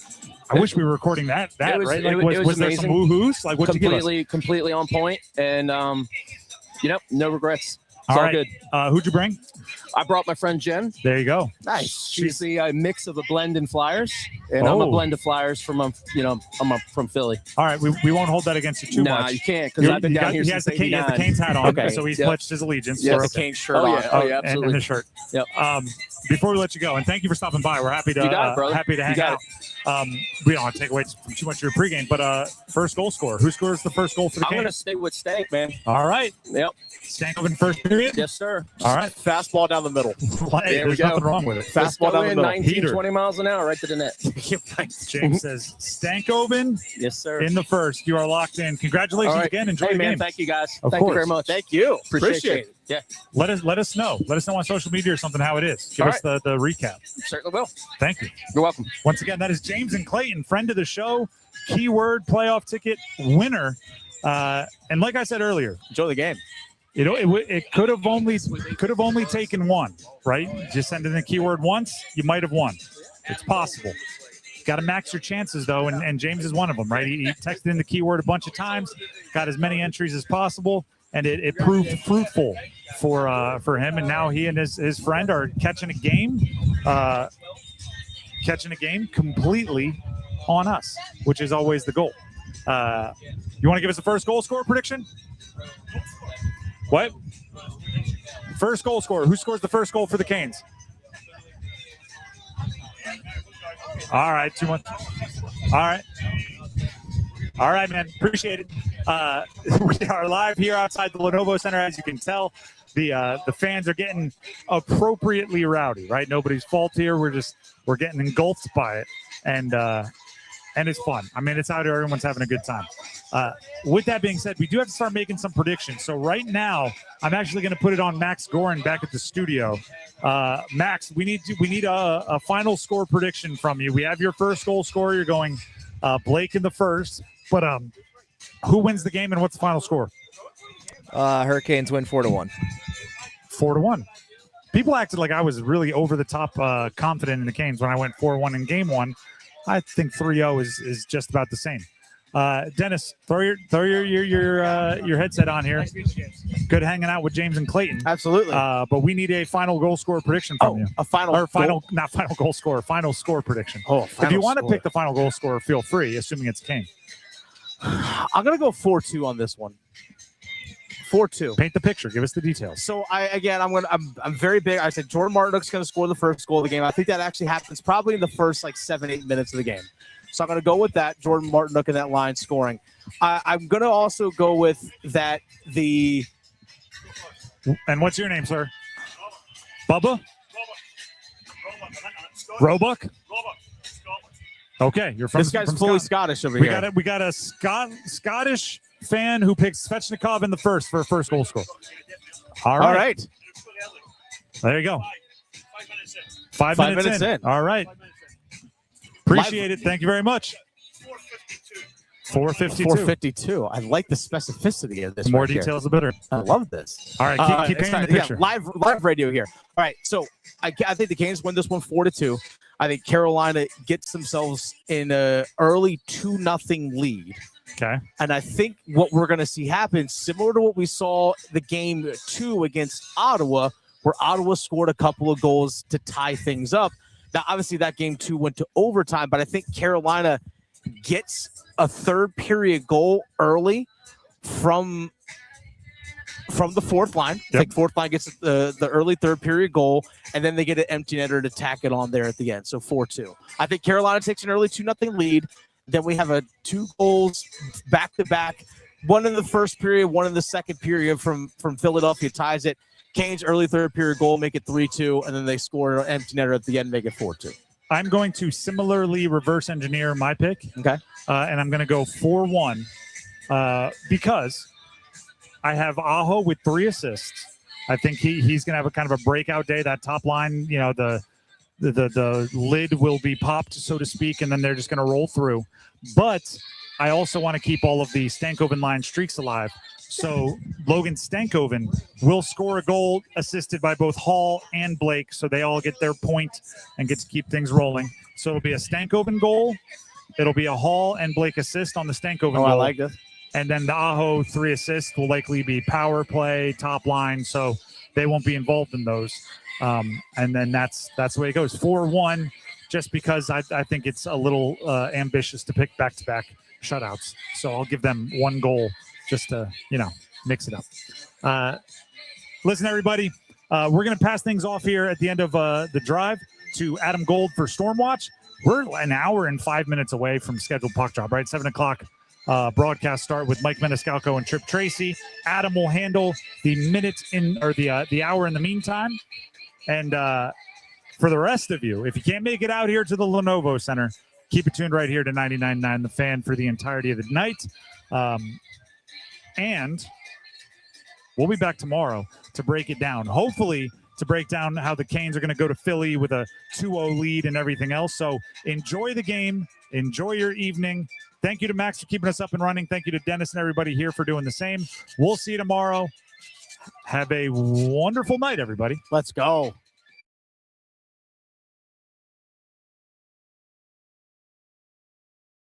I don't care what you got, just give me that. One goal. Nikishin, Ehlers, shoots his scores on the power play. Verdeen wide open, rebound, and what a save by Anderson. Hoist Lord Stanley's Cup. Sebastian Aho in, short hand back in, scores! Oh, talk to me, Shorty! Carolina! The Triangle's official home for the Carolina Hurricanes.